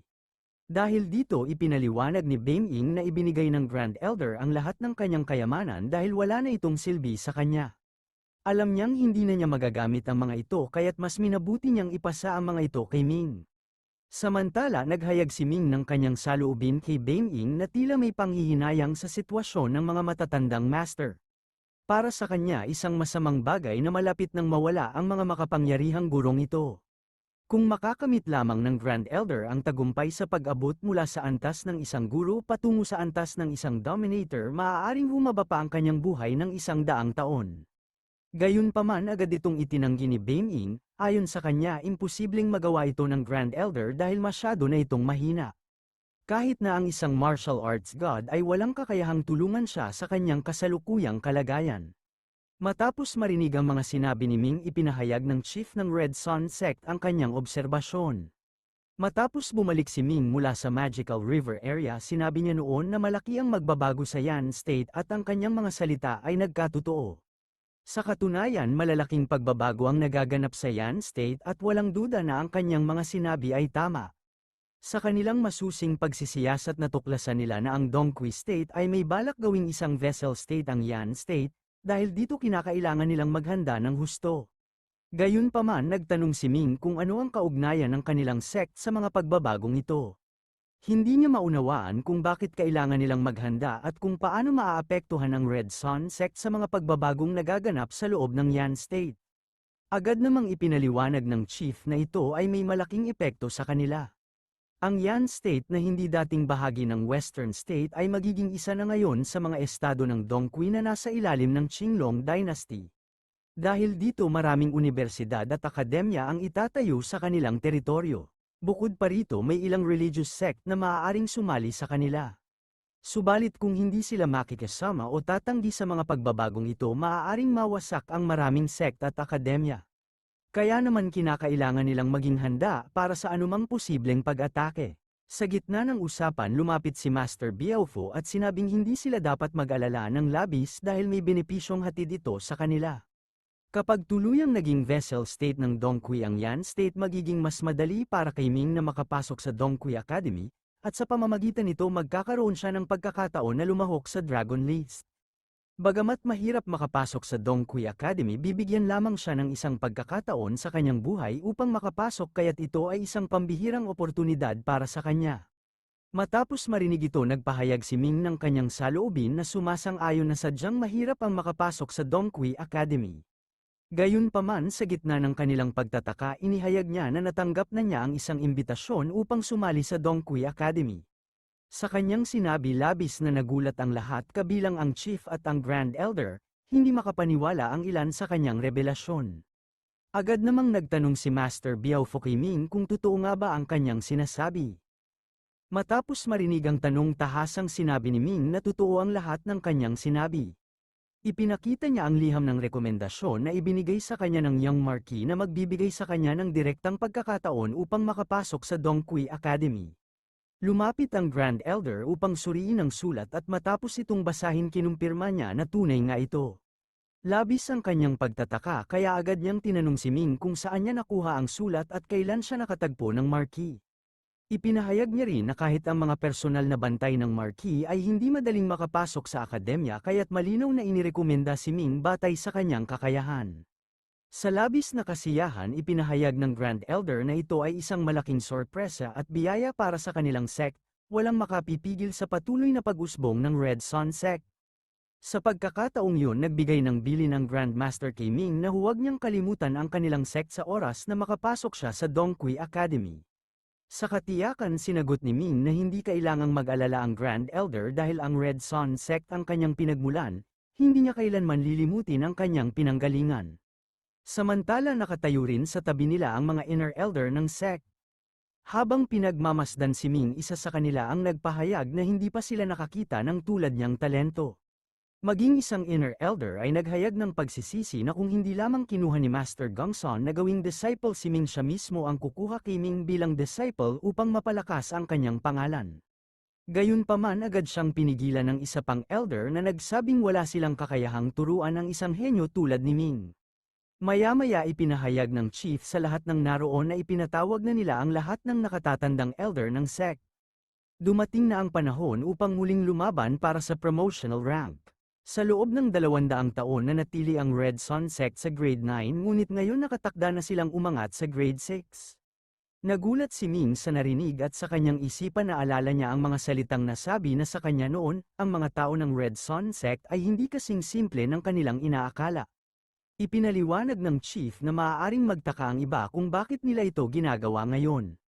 Matagal nang mataas ang potensyal ng kanilang sect, ngunit wala silang taglay na henyo upang itulak sila sa promotional rank. Bagamat matibay ang pundasyon ng kanilang sect, wala silang sapat na talento upang ipakita ang kanilang tunay na kakayahan. Ngunit ngayong kasama na nila si Ming, maaari nilang gamitin ang kanyang talento upang iangat ang kanilang ranggo. Sa puntong yun lumapit ang Grand Elder at ipinaliwanag na ang kanilang chief ay naging abala sa pamamahala ng Red Sun Sect dahilan kung bakit hindi niya nagawang ituon ang sarili sa pagpapalakas ng kanyang katawan. Kung hindi lamang siya naging abala, malamang na umabot na siya sa Dominator level ng martial arts, hanggang ngayon hindi pa niya naaabot kahit ang Master level. Kasabay nito ipinahayag niya na wala na siyang natitirang panahon at nalalapit na ang kanyang kamatayan. Muling lumapit ang Grandmaster kay Ming at nagbigay ng kanyang bilin.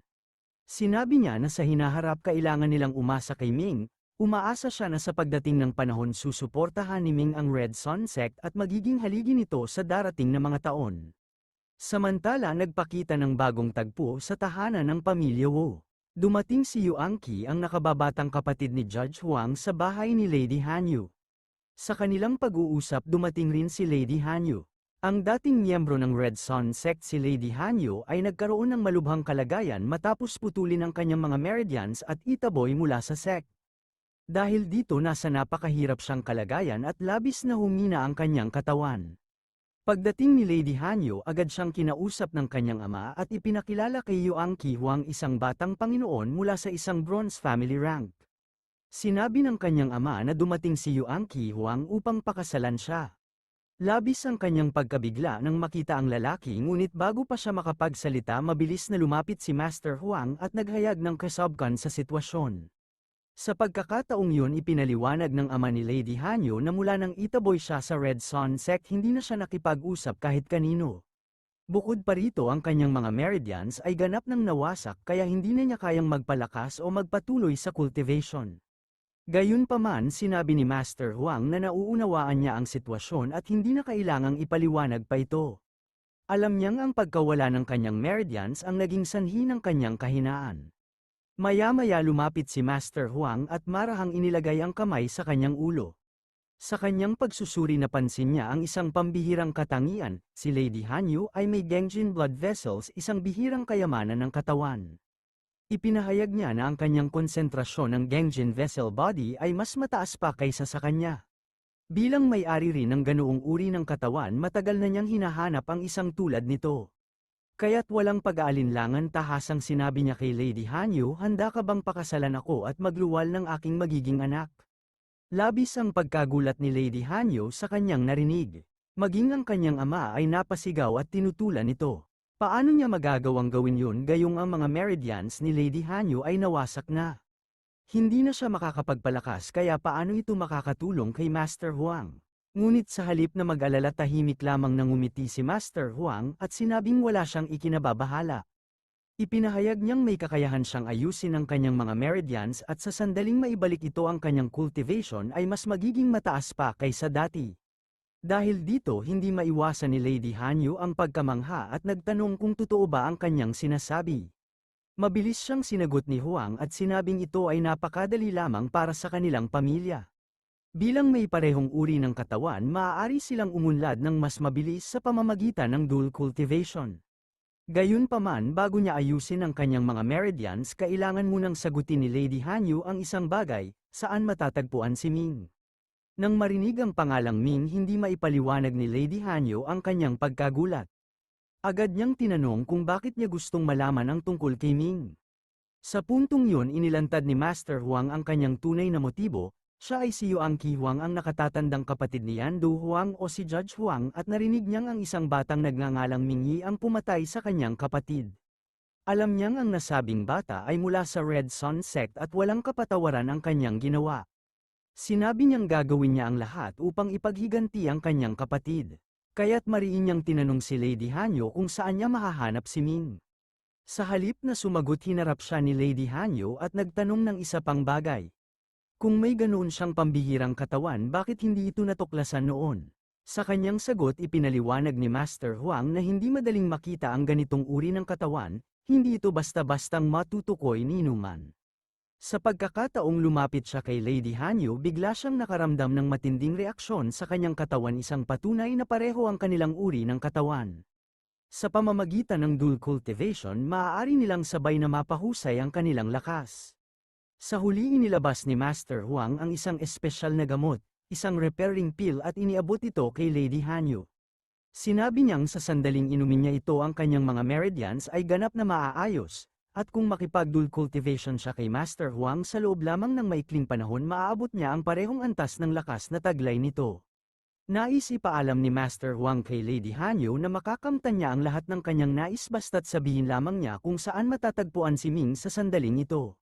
Gayunman sa halip na sumagot ng diretsyo na isip niyang magiging mas mainam kung ipapahayag niyang kaya niyang gumaling at magiging mas malakas pa kaysa dati. Lumapit siya at itinaas ang kamay handang inumin ang repairing pill. Sa sandaling yun muling bumalik sa kanyang alaala ang isang madilim na yugto sa kanyang buhay, ang panahong itinakwil siya ng lahat at iniwang nakahandusay sa lansangan na halos wala nang maisuot na maayos. Sa gitna ng kawalang pag-asa dumating si Ming walang pag-aalinlangang tinakpan siya ng sariling balabal at tinulungan sa oras ng matinding pangangailangan. Muling bumalik ang emosyon ng pasasalamat at utang na loob sa kanyang isipan dahilan upang hindi niya magawang ipagkanulo ang taong sumagip sa kanya noon. Sa kanyang pagpapasya nabigla si Master Huang at napuno ng galit. Sa tindi ng kanyang emosyon walang pag-aalinlangang ipinaramdam niya ang kanyang galit sa pamamagitan ng isang matinding sampal sa pisngi ni Lady Hanyu. Hindi niya matanggap ang pagtanggi at ipinaalala na walang sino man ang maaaring tumulong sa kanya maliban sa kanya. Ipinabatid niyang kung hindi siya paniniwalaan habang buhay siyang mamumuhay na walang meridians. Mabilis namang lumapit ang ama ni Lady Hanyu upang pigilan si Master Huang nagmamakaawa at ipinaliwanag na mahina ang kanyang anak. Kung tatanggap pa ito ng isa o dalawang sampal maaaring hindi na niya ito makayanan.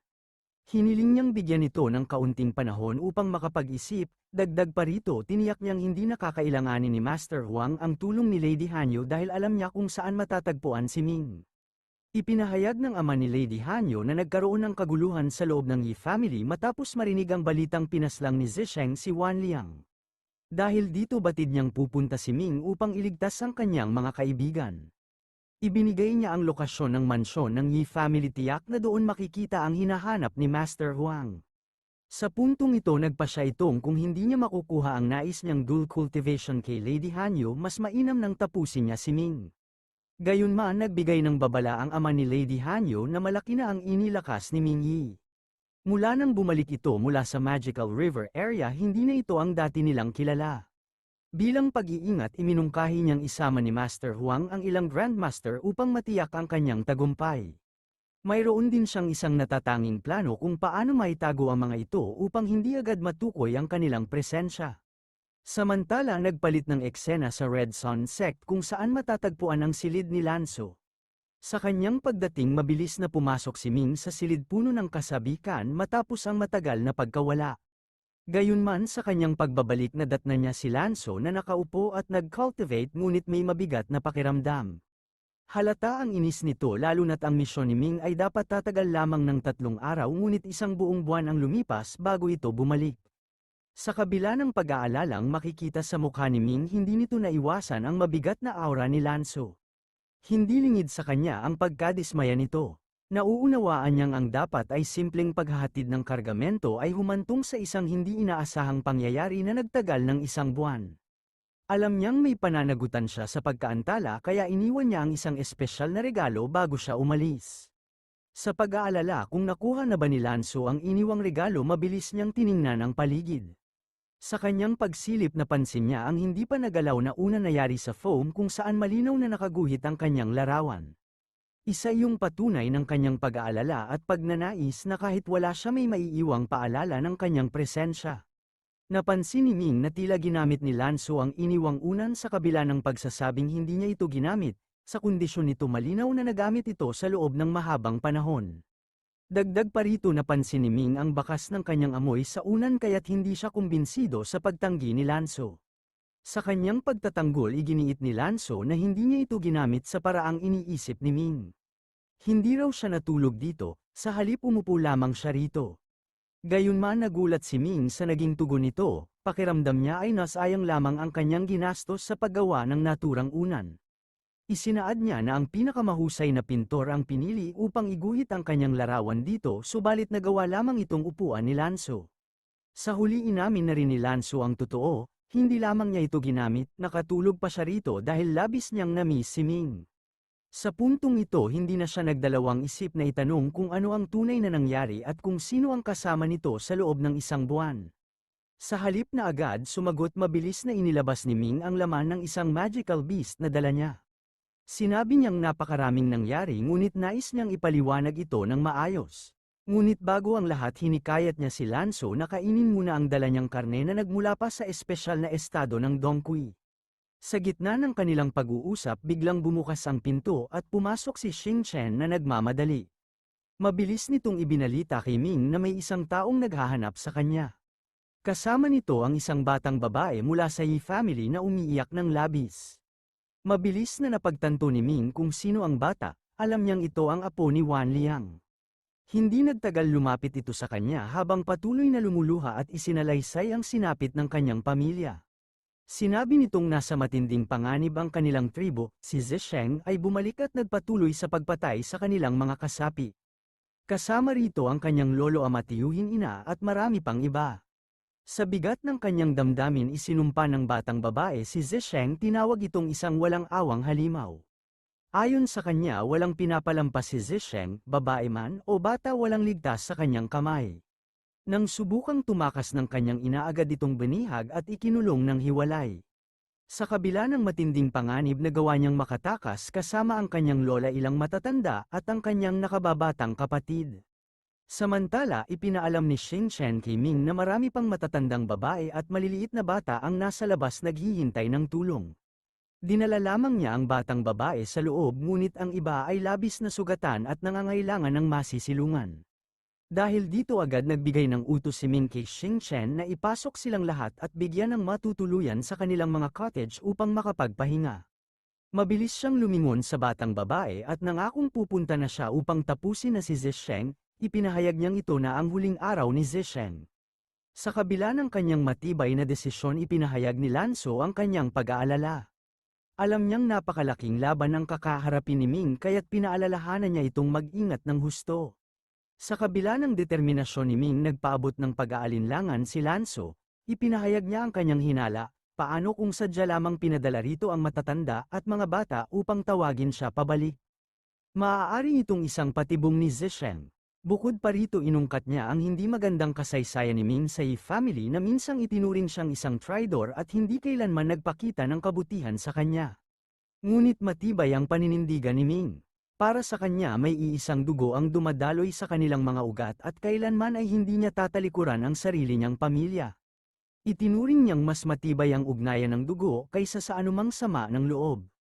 Bukod dito may utang siyang loob kay Wen Liang, isang beses nitong iniligtas ang kanyang buhay sa pamamagitan ng pagbibigay ng pagkain noong malapit na siyang mamatay sa gutom. Dahil dito tungkulin niyang bayaran ang kabutihang iyon sa pamamagitan ng pagsagip sa kanyang mga kababayan. Ipinangako niya kay Lanso na hindi niya hahayaang makaligtas si Zisheng sapagkat ito na ang kanyang huling araw, kasunod nito mabilis siyang lumipad patungo sa kinaroroonan ng kanyang pamilya. Matapos ang isang oras narating ni Ming ang kanyang bayan, sa kanyang paglapit agad niyang naamoy ang masangsang na amoy ng dugo na nagkalat sa paligid, napagtanto niyang isang malagim na patayan ang naganap.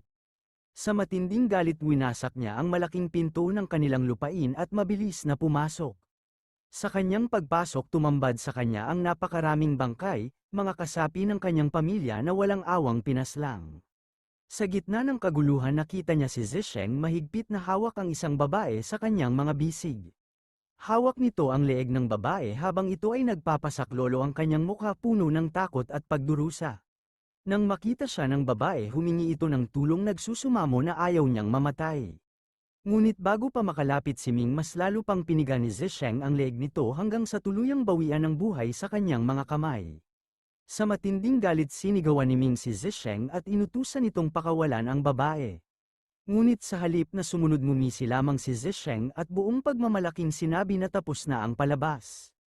Alam niyang minsan nang iniligtas ng babaeng ito ang buhay ni Ming kaya't para sa kanya hindi ito karapat-dapat na manatiling buhay.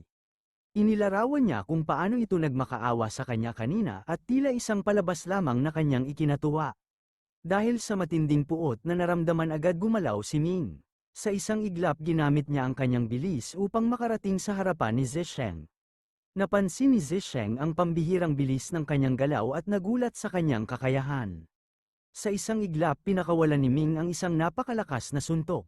Sinubukan ni Zisheng na pigilan ito gamit ang kanyang kamay ngunit walang saysay ang kanyang depensa. Napunit ang kanyang espiritual na shield at sa isang suntok pa lamang napaatras siya at bumagsak sa lupa labis na sugatan. Samantala hindi makapaniwala si Zisheng sa kanyang nasaksihan. Paano nagawang basagin ni Ming ang espiritual na depensang ginawa ni Zisheng? Paano siya nagawang lampasan ng isang tulad nito? Inangkin niyang siya ang tunay na henyo ng kanilang pamilya, hindi siya maaaring matalo ng isang hamak na insekto tulad ni Ming. Ngunit hindi may kakaila ang katotohanan, hindi niya maintindihan kung paano siya nalampasan sa lakas. Habang nakahandusay si Zisheng sa lupa lumapit si Ming at muling umatake.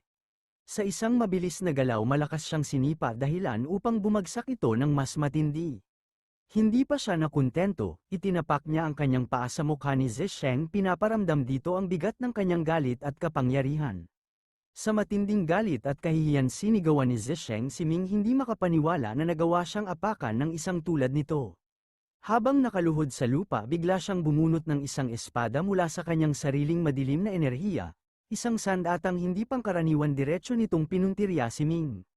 Sa pagngisi ni Zisheng ipinagmamalaki niya ang kanyang pambihirang teknik iginiit niyang kahit isang dalubhasang mandirigma sa martial arts ay hindi kayang umiwas dito. Dahil si Ming ay nasa antas lamang ng isang warrior level alam niyang wala itong pag-asang makatakas. Ngunit sa pagbagsak ng madilim na espada patungo kay Ming mabilis itong naglabas ng isang talisman mula sa kanyang kamay. Sa sandaling i-activate ito lumitaw ang lahat ng kanyang nakatagong kagamitan, mga kagamitang kanyang nakuha mula sa treasury house noon. Mabilis niyang isinuot ang kanyang makapangyarihang armor at nang dumating ang sandali ng pag-atake pinigilan niya ito gamit ang kanyang nakabalot na braso. Sa halip na matakot natawa si Ming at tinanong si Zisheng kung yun na ba ang sinasabi niyang pinakamakapangyarihang teknik. Hindi siya naantig sa lakas nito, para sa kanya masyadong mahina ang ipinagmamalaki ni Zisheng. Habang nanginginig sa gulat hindi matanggap ni Zisheng ang nangyari, ang kanyang sukdulang teknik isang ataking dapat ay hindi kayang pigilan ni Numan ay walang epekto kay Ming. Lalo pang nayanig ang kanyang kalooban nang makita niyang binunot ni Ming ang kanyang Golden Dragon Sword. Sa isang iglap pinutol ni Ming ang madilim na espada ni Zisheng dahilan upang ito ay mabasag at mawala. Sa puntong ito bumalot ang takot sa buong katawan ni Zisheng, dahil sa matinding pagkabalisa hindi maiwasan ni Zisheng na itanong kung paano nakuha ni Ming ang napakaraming mamahaling kagamitan. Isang dating itinakwil ng pamilya isang pulubing tinalikuran ng lahat, paano niya nagawang magkaroon ng mga kagamitang ni isang master sa martial arts ay hindi madaling makuha. Ang kanyang galit at inggit ay mabilis na napalitan ng takot lalo na nang marinig ang sigaw ng ibang kasapi ng Yi family na nakaligtas. Ang ilang miyembro ng pamilya ay nagsusumamo kay Ming humihingi ng hustisya. Isinatinig nila ang kanilang puot tinawag na halimaw si Zisheng dahil sa pagpatay nito sa napakarami nilang kamag-anak. Ikinumpara rin nila ito sa kanyang ama, isang taong walang inisip kundi pumatay. Dahil dito sinabi nilang hindi dapat hayaang mabuhay si Zisheng, kailangang tapusin na siya sa mismong sandaling iyon. Mataimtim na tiningnan ni Ming si Zisheng hawak ang kanyang gintong espada. Itinaas niya ito at malamig na sinabi na oras na upang bayaran ni Zisheng ang lahat ng kanyang kasalanan, ang kabayaran ang kanyang sariling buhay. Sa isang matulin na paggalaw inihanda ni Ming ang kanyang atake. Sa sukdulang takot na paatras si Zisheng nagmamakaawang huwag siyang patayin. Ngunit bago pa bumagsak ang espada ni Ming dumating ang ilang elder ng Yi family sumisigaw upang pigilan siya. Sa pagdating ng mga ito biglang sumilay ang pag-asa sa mga mata ni Zisheng, mabilis siyang lumingon sa kanila at nagmakaawang tulungan siya. Inutusan niyang pigilan nila si Ming dahil kung hindi tiyak na papatayin siya nito. Ang mga elder naman ay patuloy sa kanilang pagsusumamo kay Ming. Pinakiusapan nila ito na huwag ituloy ang pagpatay kay Zisheng dahil kung siya rin ay mamamatay wala nang matitirang leader sa kanilang pamilya. Marami na sa kanilang pamilya ang namatay at ang pagpatay kay Zisheng ay maaaring maging dahilan ng tuluyang pagbagsak ng kanilang lahi. Ngunit sa halip na makuha ang suporta ng kanilang pamilya isang malakas na sigaw ang umalingaw-ngaw mula sa mga natitirang miyembro ng Yi family. Sa galit at sama ng loob inakusahan nila ang elder ng pagiging makasarili at taksil. Saan sila noong walang awang pinapatay ni Zisheng ang kanilang mga kasamahan, Bakit ngayon lamang sila lumilitaw hindi upang ipagtanggol ang mahihinang miyembro ng kanilang pamilya kundi upang sagipin ang mismong taong pumapatay sa kanila? Sa harap ng matinding paninisi ng kanyang sariling pamilya napalunok ang isa sa mga elder. Ngunit sa halip na makinig iginiit niyang si Ming ay hindi na bahagi ng kanilang pamilya, si Wan Liang ay pumanaw na at tanging si Zisheng na lang ang natitira upang ipagpatuloy at muling palakasin ang kanilang pamilya. Sa matinding pagtatalo iginiit ng elder ng Yi family na kung papatayin din nila si Zisheng wala nang matitirang tunay na tagapagmana upang pamunuan ang kanilang pamilya. Ngunit ang kanilang mga salita ay lalong nagpagalit sa mga naiwang miyembro ng Yi family. Sa gitna ng kanilang luha at paghihinagpis tinawag nilang makasarili ang elder sinabing wala silang ibang nais kundi iligtas si Zisheng para lamang may maipwesto bilang pinuno. Paano nila nagagawang ipagtanggol ang isang taong walang awang pumatay ng 300 nilang kasamahan? Kung talagang ito ang nais nilang gawing pinuno mas lalo silang nawalan ng tiwala sa kanila. Sa galit at panawagan ng hustisya direkta nilang hinarap si Ming, ipinakiusap nila sa kanya na huwag nang ipagpaliban ang dapat gawin. Walang dahilan upang iligtas si Zisheng, ang tanging nararapat ay ang kanyang kamatayan bilang kabayaran sa lahat ng kanyang ginawa sa kanilang pamilya. Ngunit bago pa makapagdesisyon si Ming isang lalaking galing sa labas ang biglang tumakbo papasok hinihingal at puno ng takot.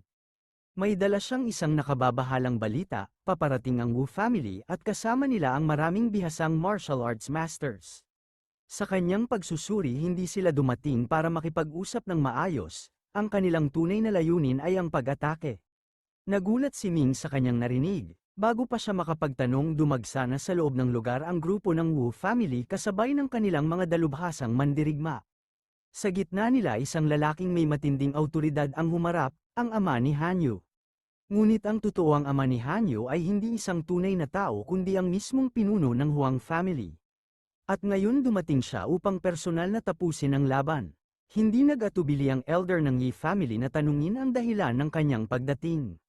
Ngunit sa halip na sagutin sila ng maayos ngumisi ang pinuno ng Huang family at sinabing dumating siya upang samantalahin ang kanilang kahinaan.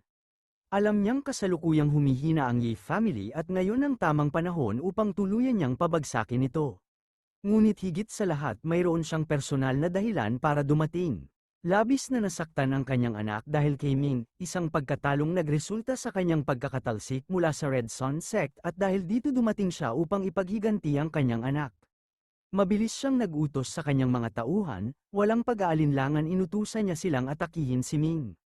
Agad namang gumalaw si Ming mabilis na dumaan sa pagitan ng mga martial arts masters dumiretso sa pinakamakapangyarihang kalaban, ang pinuno ng Huang family. Sa pagtalon niya gamit ang kanyang espada hinarap niya ito nang walang pag-aalinlangan. Ngunit sa halip na mabahala ngumiti ang pinuno ng Huang family at malupit na tinanong kung paano nagkaroon ng lakas ng loob si Ming na lumaban sa kanya. Pareho silang martial arts warriors ngunit iginiit niyang siya ay mas malakas. Kasabay nito narinig niya ang boses ni Bane Ying na may babala, hindi niya maramdaman ang enerhiya ng kalaban at tila hindi ito isang ordinaryong martial arts warrior, ito ay isang tunay na martial arts guro. Nagulantang si Ming sa kanyang narinig, ngunit alam niyang huli na para umatras, masyado na siyang malapit. Sa halip na ituloy ang kanyang pag-atake itinapat niya ang kanyang espada sa harapan bilang panangga. Alam niyang ang isang master ng martial arts ay hindi basta-bastang kalaban. Sa isang iglap na itulak siya pabalik bumagsak sa lupa at nagsimulang dumugo ang kanyang bibig. Ramdam niya ang matinding epekto ng suntok, isang patunay ng napakalaking agwat ng kanilang lakas. Nang makita ito ngumiti si Master Huang humanga sa matibay na armas ni Ming, sa kabila ng kanyang malakas na suntok hindi ito nabasag. Ngayon hindi lang si Ming ang kanyang nais mapatay, nais din niyang kunin ang espada nito para sa kanyang sarili. Sa malamig na tono sinabi niyang oras na upang ihanda ang sarili dahil matapos mamatay si Ming kanya na ang espada. Mabilis na kumilos si Master Huang upang umatake ngunit sa mismong sandaling tumama ang suntok sa kanya lumitaw ang katotohanan, ang tinamaan ay isa lamang anino. Sa isang iglap tuluyan nang nakatakas si Ming mula sa labanan. Si Master Huang ay hindi makapaniwala sa nakita niya. Sa kabila ng pagiging isang martial arts warrior lamang ni Ming marami itong hindi pangkaraniwang kakayahan. Hindi lang siya nagtataglay ng mga mataas na antas ng sandata at kagamitan kundi lubos din niyang napag-aralan ng isang pambihirang high-grade footwork technique. Samantala sa kabilang panig ipinakita rin si Zisheng, mula sa kanyang katawan inilabas niya ang isang talisman. Hawak ito ng mahigpit bago niya ito biglang pinagana, sa isang kisap mata tuluyan siyang naglaho mula sa lugar. Sa parehong pagkakataon dumating si Yuangqi at nagmamadaling lumapit sa kanyang ama. May galit sa kanyang tinig nang sabihin niyang hanggat buhay ang batang yun hindi kailanman papayag si Lady Hanyo na magpakasal sa kanya. Upang maisakatuparan ang kanyang nais kailangan nilang patayin si Ming, dagdag pa rito nararapat lamang na maghigantay sa pagkamatay ng kanyang kapatid, isang utang na kailangang bayaran ng dugo. Sa hindi maipaliwanag na dahilan inilagay ni Master Huang ang kanyang kamay sa kanyang mukha at kasabay nito nagbago ang kanyang anyo. Sa kanyang paghawak bumagsak ang ilusyon at lumitaw ang tunay niyang anyo, ang mukha ng ama ng napatay ni Ming na si Judge Huang. Matapos ipakita ang kanyang tunay na sarili malamig niyang sinabi na si Ming ay nagtataglay ng maraming lihim. Subalit anuman ang tinatago nito walang makakapigil sa kanyang kapalaran, ang kamatayan. Sa parehong sandali bigla siyang lumipad palayo iniwan ang kanyang anak upang pangasiwaan ang sitwasyon. Bago tuluyang maglaho inutusan niya ito na panatilihin ang kaayusan sa lugar habang siya naman ang hahabol kay Ming upang tapusin ito. Sa mabilis na takbo ni Ming kaagad siyang nagsalita kay Beiming. Hindi niya maunawaan kung paano nagkaroon ng isang master ng martial arts sa pamilya na yon. Sa kanyang pagkakaalam ang mga miyembro ng pamilya nila ay mahihinang mandirigma. Ngunit ang lalaking yun sa lakas na ipinakita ay maihahambing sa kanilang Grand Elder. Kahit ang kanilang chief ay malamang na hindi kayang tapatan ng ganitong antas ng kapangyarihan. Sumagot si Beiming sa isang seryosong tono, ipinaliwanag niyang ang lalaking yun ay hindi kung sino ang kanilang inaakala. May isang bagay na nangyari, nagpalit siya ng mukha dahilan kung bakit hindi niya agad ito napansin. Sa kanilang Yan State kakaunti lamang ang mga pamilya na mayroong martial arts master sa antas ng guro.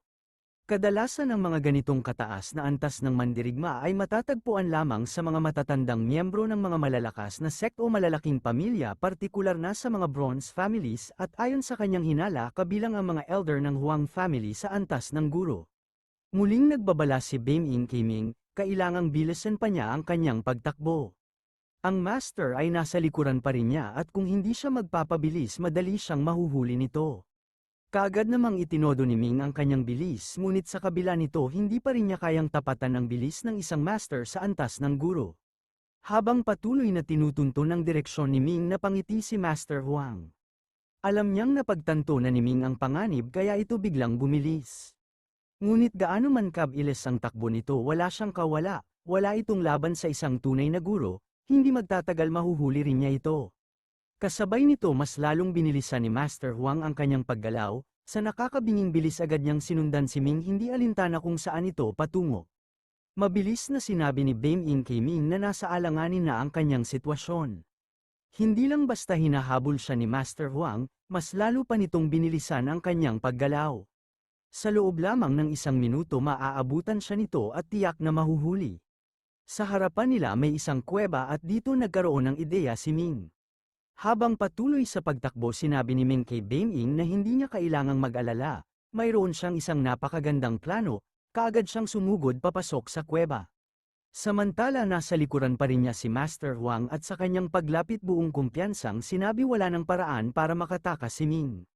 Ngunit sa halip na magpanik biglang nagsimulang sumigaw si Ming. Sa isang mapanlinlang na kilos sinabi niya sa tila isang nakatagong master sa loob ng kuweba na itigil ang kanyang cultivation. May isang matandang lalaking nagtatangkang patayin ang kanyang estudyante kaya't dapat itong lumabas at parusahan ang walang galang na mandirigmang ito. Paulit-ulit niyang isinigaw na kailangang lumabas ang master mula sa kuweba at turuan ng leksyon ang taong may kayabangang pumatay sa kanyang estudyante. Dahil sa sigaw ni Ming saglit na natigilan si Master Huang, nagsimulang magduda. Totoo kayang may isang malakas na master sa loob ng kuweba. Ngunit matapos ang ilang sandali naisip niyang niloloko lang siya ni Ming, paanong magkakaroon ng isang mataas na antas ng master sa isang maliit na lungsod na tulad nito? Kahit sa buong estado walang kahit isang master na nasa dominator level, sa pinakamataas maaaring may ilang martial arts masters ngunit wala siyang dahilan para matakot sa kanila dahil isa rin siyang martial arts master. Ngunit bago pa siya makapagdesisyon kung papasok o hindi muling umalingaw-ngaw ang boses ni Ming mula sa loob ng kuweba. Ngayong tila hindi nag-aalala ang master sa loob, lalo pa niyang pinag-igting ang kanyang sigaw, sinasabing ang matandang lalaking nasa labas ay walang takot sa kanya. Dapat itong lumabas at iligtas ang kanyang estudyante dahil ang taong ito ay masyadong mayabang. Dapat niyang ipakita na kahit isang guru-level na master ay walang halaga sa harap niya. Kasabay nito, isang nakakakilabot na enerhiya ang biglang lumabas mula sa loob ng kuweba. Nagsimula itong lumaganap sa paligid at agad na kinilabutan si Master Huang. Ang enerhiya ay hindi basta-basta, isang makapangyarihang puwersa na hindi niya kailanman naramdaman noon. Sa katunayan, ito ang enerhiya ni Beiming. Dahil isang supreme being si Beiming, ginamit niya ang kanyang presensya upang linlangin si Master Huang. Sa isang malamig na boses, tinanong niya kung paano nagkaroon ng lakas ng loob ang isang simpleng martial arts master sa antas ng guro upang subukang patayin ang kanyang estudyante. Napaatras si Master Huang sa tindi ng presensyang nararamdaman niya. Sa kanyang isip, walang duda, ang enerhiyang ito ay pag-aari ng isang tunay na domineering master. Kung ganoon, nangangahulugan itong may isang supreme being sa loob ng kuweba. Hindi niya lubos maisip kung anong ginagawa ng isang napakalakas na nilalang sa estado ng yan, ngunit hindi na siya nag-atubiling mag-isip pa. Halos manginig sa takot, agad niyang sinabi na isa lamang itong malaking pagkakaintindihan. Hindi niya alam na si Ming ay estudyante ng isang supreme being at wala siyang balak na patayin ito. Kailangan niyang umatras bago maging huli ang lahat. Mula sa loob ng kuweba, muling nagsalita si Ming, kunwaring isang mataas na antas ng master. Sinabi niyang kung hindi lamang siya nasa kritikal na yugto ng kanyang cultivation, matagal na niyang pinatay si Master Huang. Ngunit dahil malapit na siyang mag-breakthrough, dapat itong magpasalamat na hindi niya ito kayang habulin at tapusin sa sandaling ito. Sinabihan niya si Master Huang na umalis na agad bago siya tuluyang lumabas at magdala ng kapahamakan. Dagdag pa niya, kung mapipilitan siyang itigil ang kanyang cultivation, magiging labis ang kanyang galit. Sa matinding takot, halos hindi na makapagsalita si Master Huang, agad niyang sinabing wala siyang intensyon na galitin ang isang supreme being. Sa isang mabilis na hakbang, tumalikod siya at umalis sa lugar, hindi na nagbalak pang bumalik. Matapos niyang umalis mula roon, sinabi ni Ming kay Beiming na labis siyang natakot. Kitang-kita niya kung paano siya umalis sa takot, alam niyang wala siyang tsansang mabuhay sa harap ng isang supreme being. Ngunit kung naglakas loob itong pumasok sa kuweba, tiyak wala ng pagkakataong makatakas si Ming ng buhay. Ipinaliwanag ni Beiming na hindi madaling lokohin ang isang master sa ganoong antas. Gayunpaman, dahil si Master Huang ay nagmula sa isang kilalang pamilya sa Yang State, napakahirap para sa kanila na umabot sa antas ng isang tunay na master. Dahil dito, napakahalaga ng kanyang buhay, kaya't hindi niya gugustuhing mamatay sa kamay ng isang supreme being. Ang dahilan kaya siya tumakas ay dahil kung pumatay siya ng disciple ng isang supreme master o nagkasala laban dito, hindi lang siya ang mamamatay, pati ang kanyang buong pamilya ay mapapahamak, kaya't bumalik siya sa kanilang tahanan dala ang takot. Mabilis na nagbalik si Master Huang sa family, pagkarating niya sinalubong siya ng kanyang anak at nagtanong kung napatay na ba niya si Ming. Ngunit sagot ng kanyang ama, hindi niya ito napatay. Sa halip, galit siyang nagpatuloy, hindi ba niya nakita kung gaano kayabang ang batang yun at kung gaano kalakas ang kanyang mga armas. Hindi siya nagtagumpay dahil nasa likuran ni Ming ang isang master na isang supreme being. Kung ipinilit niyang patayin ito, tiyak nawawasakin ng supreme master ang kanilang buong pamilya. Ngunit hindi nagustuhan ng kanyang anak ang sagot na yon. Wala siyang pakialam kung may Supreme Master sa likod ni Ming. Siya mismo ay isang estudyante ng Sword Pool Sect at kung susubukan ng Supreme Master na patayin siya, kailangang harapin ito ang buong sect. Hindi ganoon kadali ang pumatay sa kanya, kaya't hindi siya natatakot. Ipinahayag niya na kung saan man niya makita si Ming, papatayin pa rin niya ito. Pagkatapos ay nagtanong siya sa kanyang ama kung ano ang dapat nilang gawin sa sitwasyong ito. Tinanong ni Master Huang ang kanyang anak kung nahuli na ba nila ang lahat ng tao sa lugar. Sagot ng kanyang anak, oo, karamihan sa kanila ay nahuli na. Ang iba na lumaban ay pinatay na nila, habang ang natitirang mga tao ay ginawang alipin.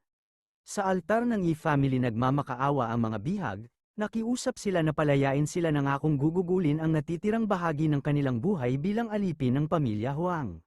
Ngunit may ngiting kasamaan sa mukha ni Master Huang, sinabi niyang ang mga tulad nila ay hindi man lang karapat-dapat maging alipin, hindi nila layuning gawing alipin ang mga ito, papaslangin nila silang lahat.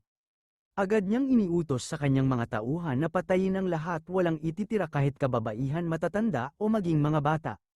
Sa araw na yun tuluyang naglaho ang buong Yi family sa dugo ang massacre. Samantala nasa malayo si Ming at bigla siyang nakaramdam ng matinding pagkabalisa. May kung anong bumabagabag sa kanyang isipan, isang hindi maipaliwanag na kaba at pagkasuklam na hindi niya makontrol.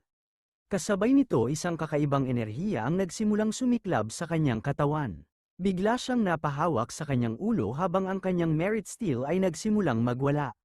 Sa gitna ng matinding sakit at pagkalito sinabi niya kay Beng-ing na may kakaibang nangyayari.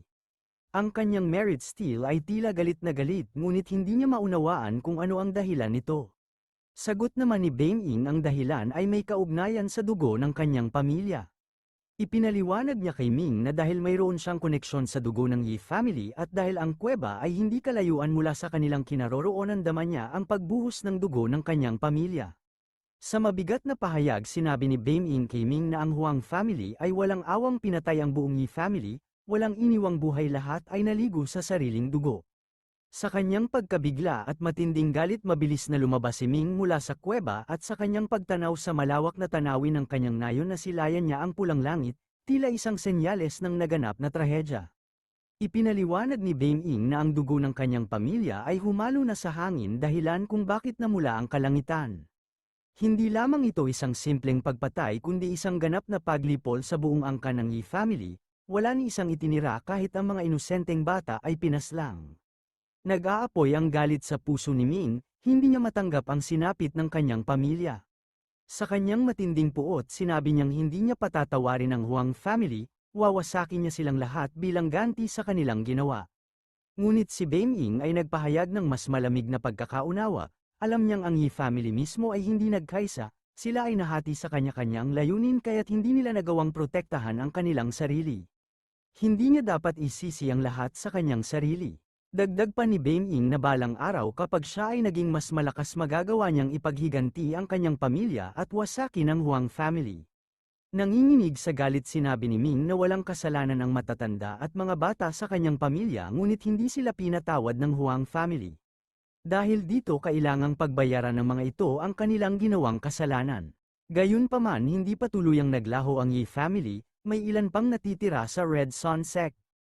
Kaya't nagdesisyon si Ming na muling buuin ang kanyang pamilya. Bagamat may mga maling ginawa ang kanyang pamilya noon, sisiguraduhin niyang ang bagong Yi family na kanyang itatatag ay hindi magiging katulad ng dati. Sa kanyang pagbabalik sa Red Sun sect, dumiretso siya sa courtyard ni Lanso kung saan naroon ang mga natirang miyembro ng Yi family. Sa kanyang pagdating patakbong lumapit ang bata puno ng kaba at takot at tinanong si Ming kung ano ang nangyari sa kanilang pamilya. Ramdam niya sa kanyang puso na may masamang nangyari sa kanilang nayon. Kasama rin niya ang kanyang lola na nagtanong kay Ming kung ano ang naging kapalaran ng kanilang pamilya, pati na rin kung napatay na ba si Zisheng at ilan pa ang natitira sa kanilang angkan. Sa lungkot na nadarama, mabigat na ipinaliwanag ni Ming ang nangyari, sinabi niyang bumalik siya sa Yi family upang tapusin si Zisheng ngunit bago niya ito mapatay dumating ang Huang family at sinalakay sila. Pinatay nila ang buong Yi family, walang natirang buhay at si Zisheng mismo ay nakatakas. Sa narinig ng lumuang bata at ang kanyang lola, hindi nila matanggap ang katotohanang tuluyan ng nawasak ang Yi family. Ang batang babae ay napahagulgol, iniisip na wala na silang tahanan, na lahat ng kanilang minamahal ay wala na. Lumapit si Ming sa batang babae, marahang hinawakan ang kanyang ulo at sinabi na ang nangyari sa kanilang pamilya ay hindi na dapat maulit. Ang Yi family noon ay hindi nagkakaisa, sila ay nag-away sa halip na magtulungan, kaya't sa hinaharap kailangang tandaan ng lahat na huwag nang sundan ang yapak ng kanilang lumang pamilya at dapat silang manatiling magkakasama. Iniabot ni Ming ang bag ng Marshall coin sa lola at sinabing sapat na ito upang makapagsimula sila. Hinimok niya itong bumili ng isang lugar para sa kanilang sarili at magtayo ng mga tindahan at bumili ng lupain.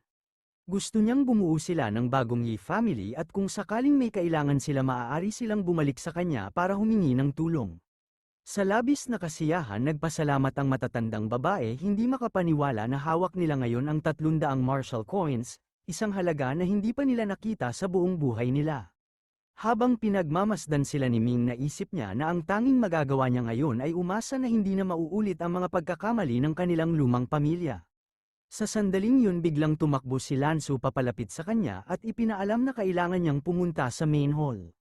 Sinabi nitong may malaking pagbabago sa Yan State, ito ay gagawing isang county sa ilalim ng Qinglong Dynasty. Agad na nagtungo si Ming sa main hall kung saan nakatayo na ang maraming tao. Nararamdaman niyang karamihan sa kanila ay may matitinding enerhiya, ngunit marami rin siyang hindi pa nakikilala. Bumaling siya kay Beng Ying at iniulat na may 27 master mula sa Master House samantalang may 6 sa antas ng guro. Gayunpaman ang mga ito ay nagbabantay lamang sa pintuan kaya tiyak na may mas maraming makapangyarihang tao sa loob. Pagbukas ng pinto bumungad sa kanya si Hao Yan na nakaupo sa harapan, agad niyang tinanong ito kung ano ang ginagawa nito roon. Sa tabi ni Hao Yan nakatayo rin si Master Uyang, isang master sa antas ng Dominator. Nagulat si Ming at napatanong kung anong ginagawa ni Master Uyang sa lugar na ito. Biglang tumakbo si Hao Yan papalapit sa kanya puno ng saya at sinabing matagal na siyang naghihintay at nagpapasalamat siya na sa wakas ay dumating na si Ming. Habang inoobserbahan ang paligid sinabi ni Beng Ying kay Ming na ang taong nakatayo sa tabi ni Uyang ay isa ring Dominator level master. Sa narinig na tigilan si Ming at kinabahan, hindi niya inaasahan ang ganitong sitwasyon, may 2 Dominator level master, 27 Grandmasters ng martial arts at 6 na Guru level masters. Ipinaliwanag ni Uyang kay Ming na wala silang balak sakupin ang Yan State ngunit itinalaga ang batang prinsipe bilang pinuno ng lugar. Sinabi niya na dumating sila sa utos ng Young Marquis upang buwagin ang Yan State at gawin itong isang county city sa ilalim ng Qinglong Dynasty at higit pa rito si Hao Yan ang talagang sheriff ng lugar. Nagulantang si Ming sa narinig, hindi siya makapaniwala at napailing bago diretsahang nagtanong, tunay nga bang iniisip nila na ang isang batang gaya ni Hao Yan ay magiging sheriff ng buong county?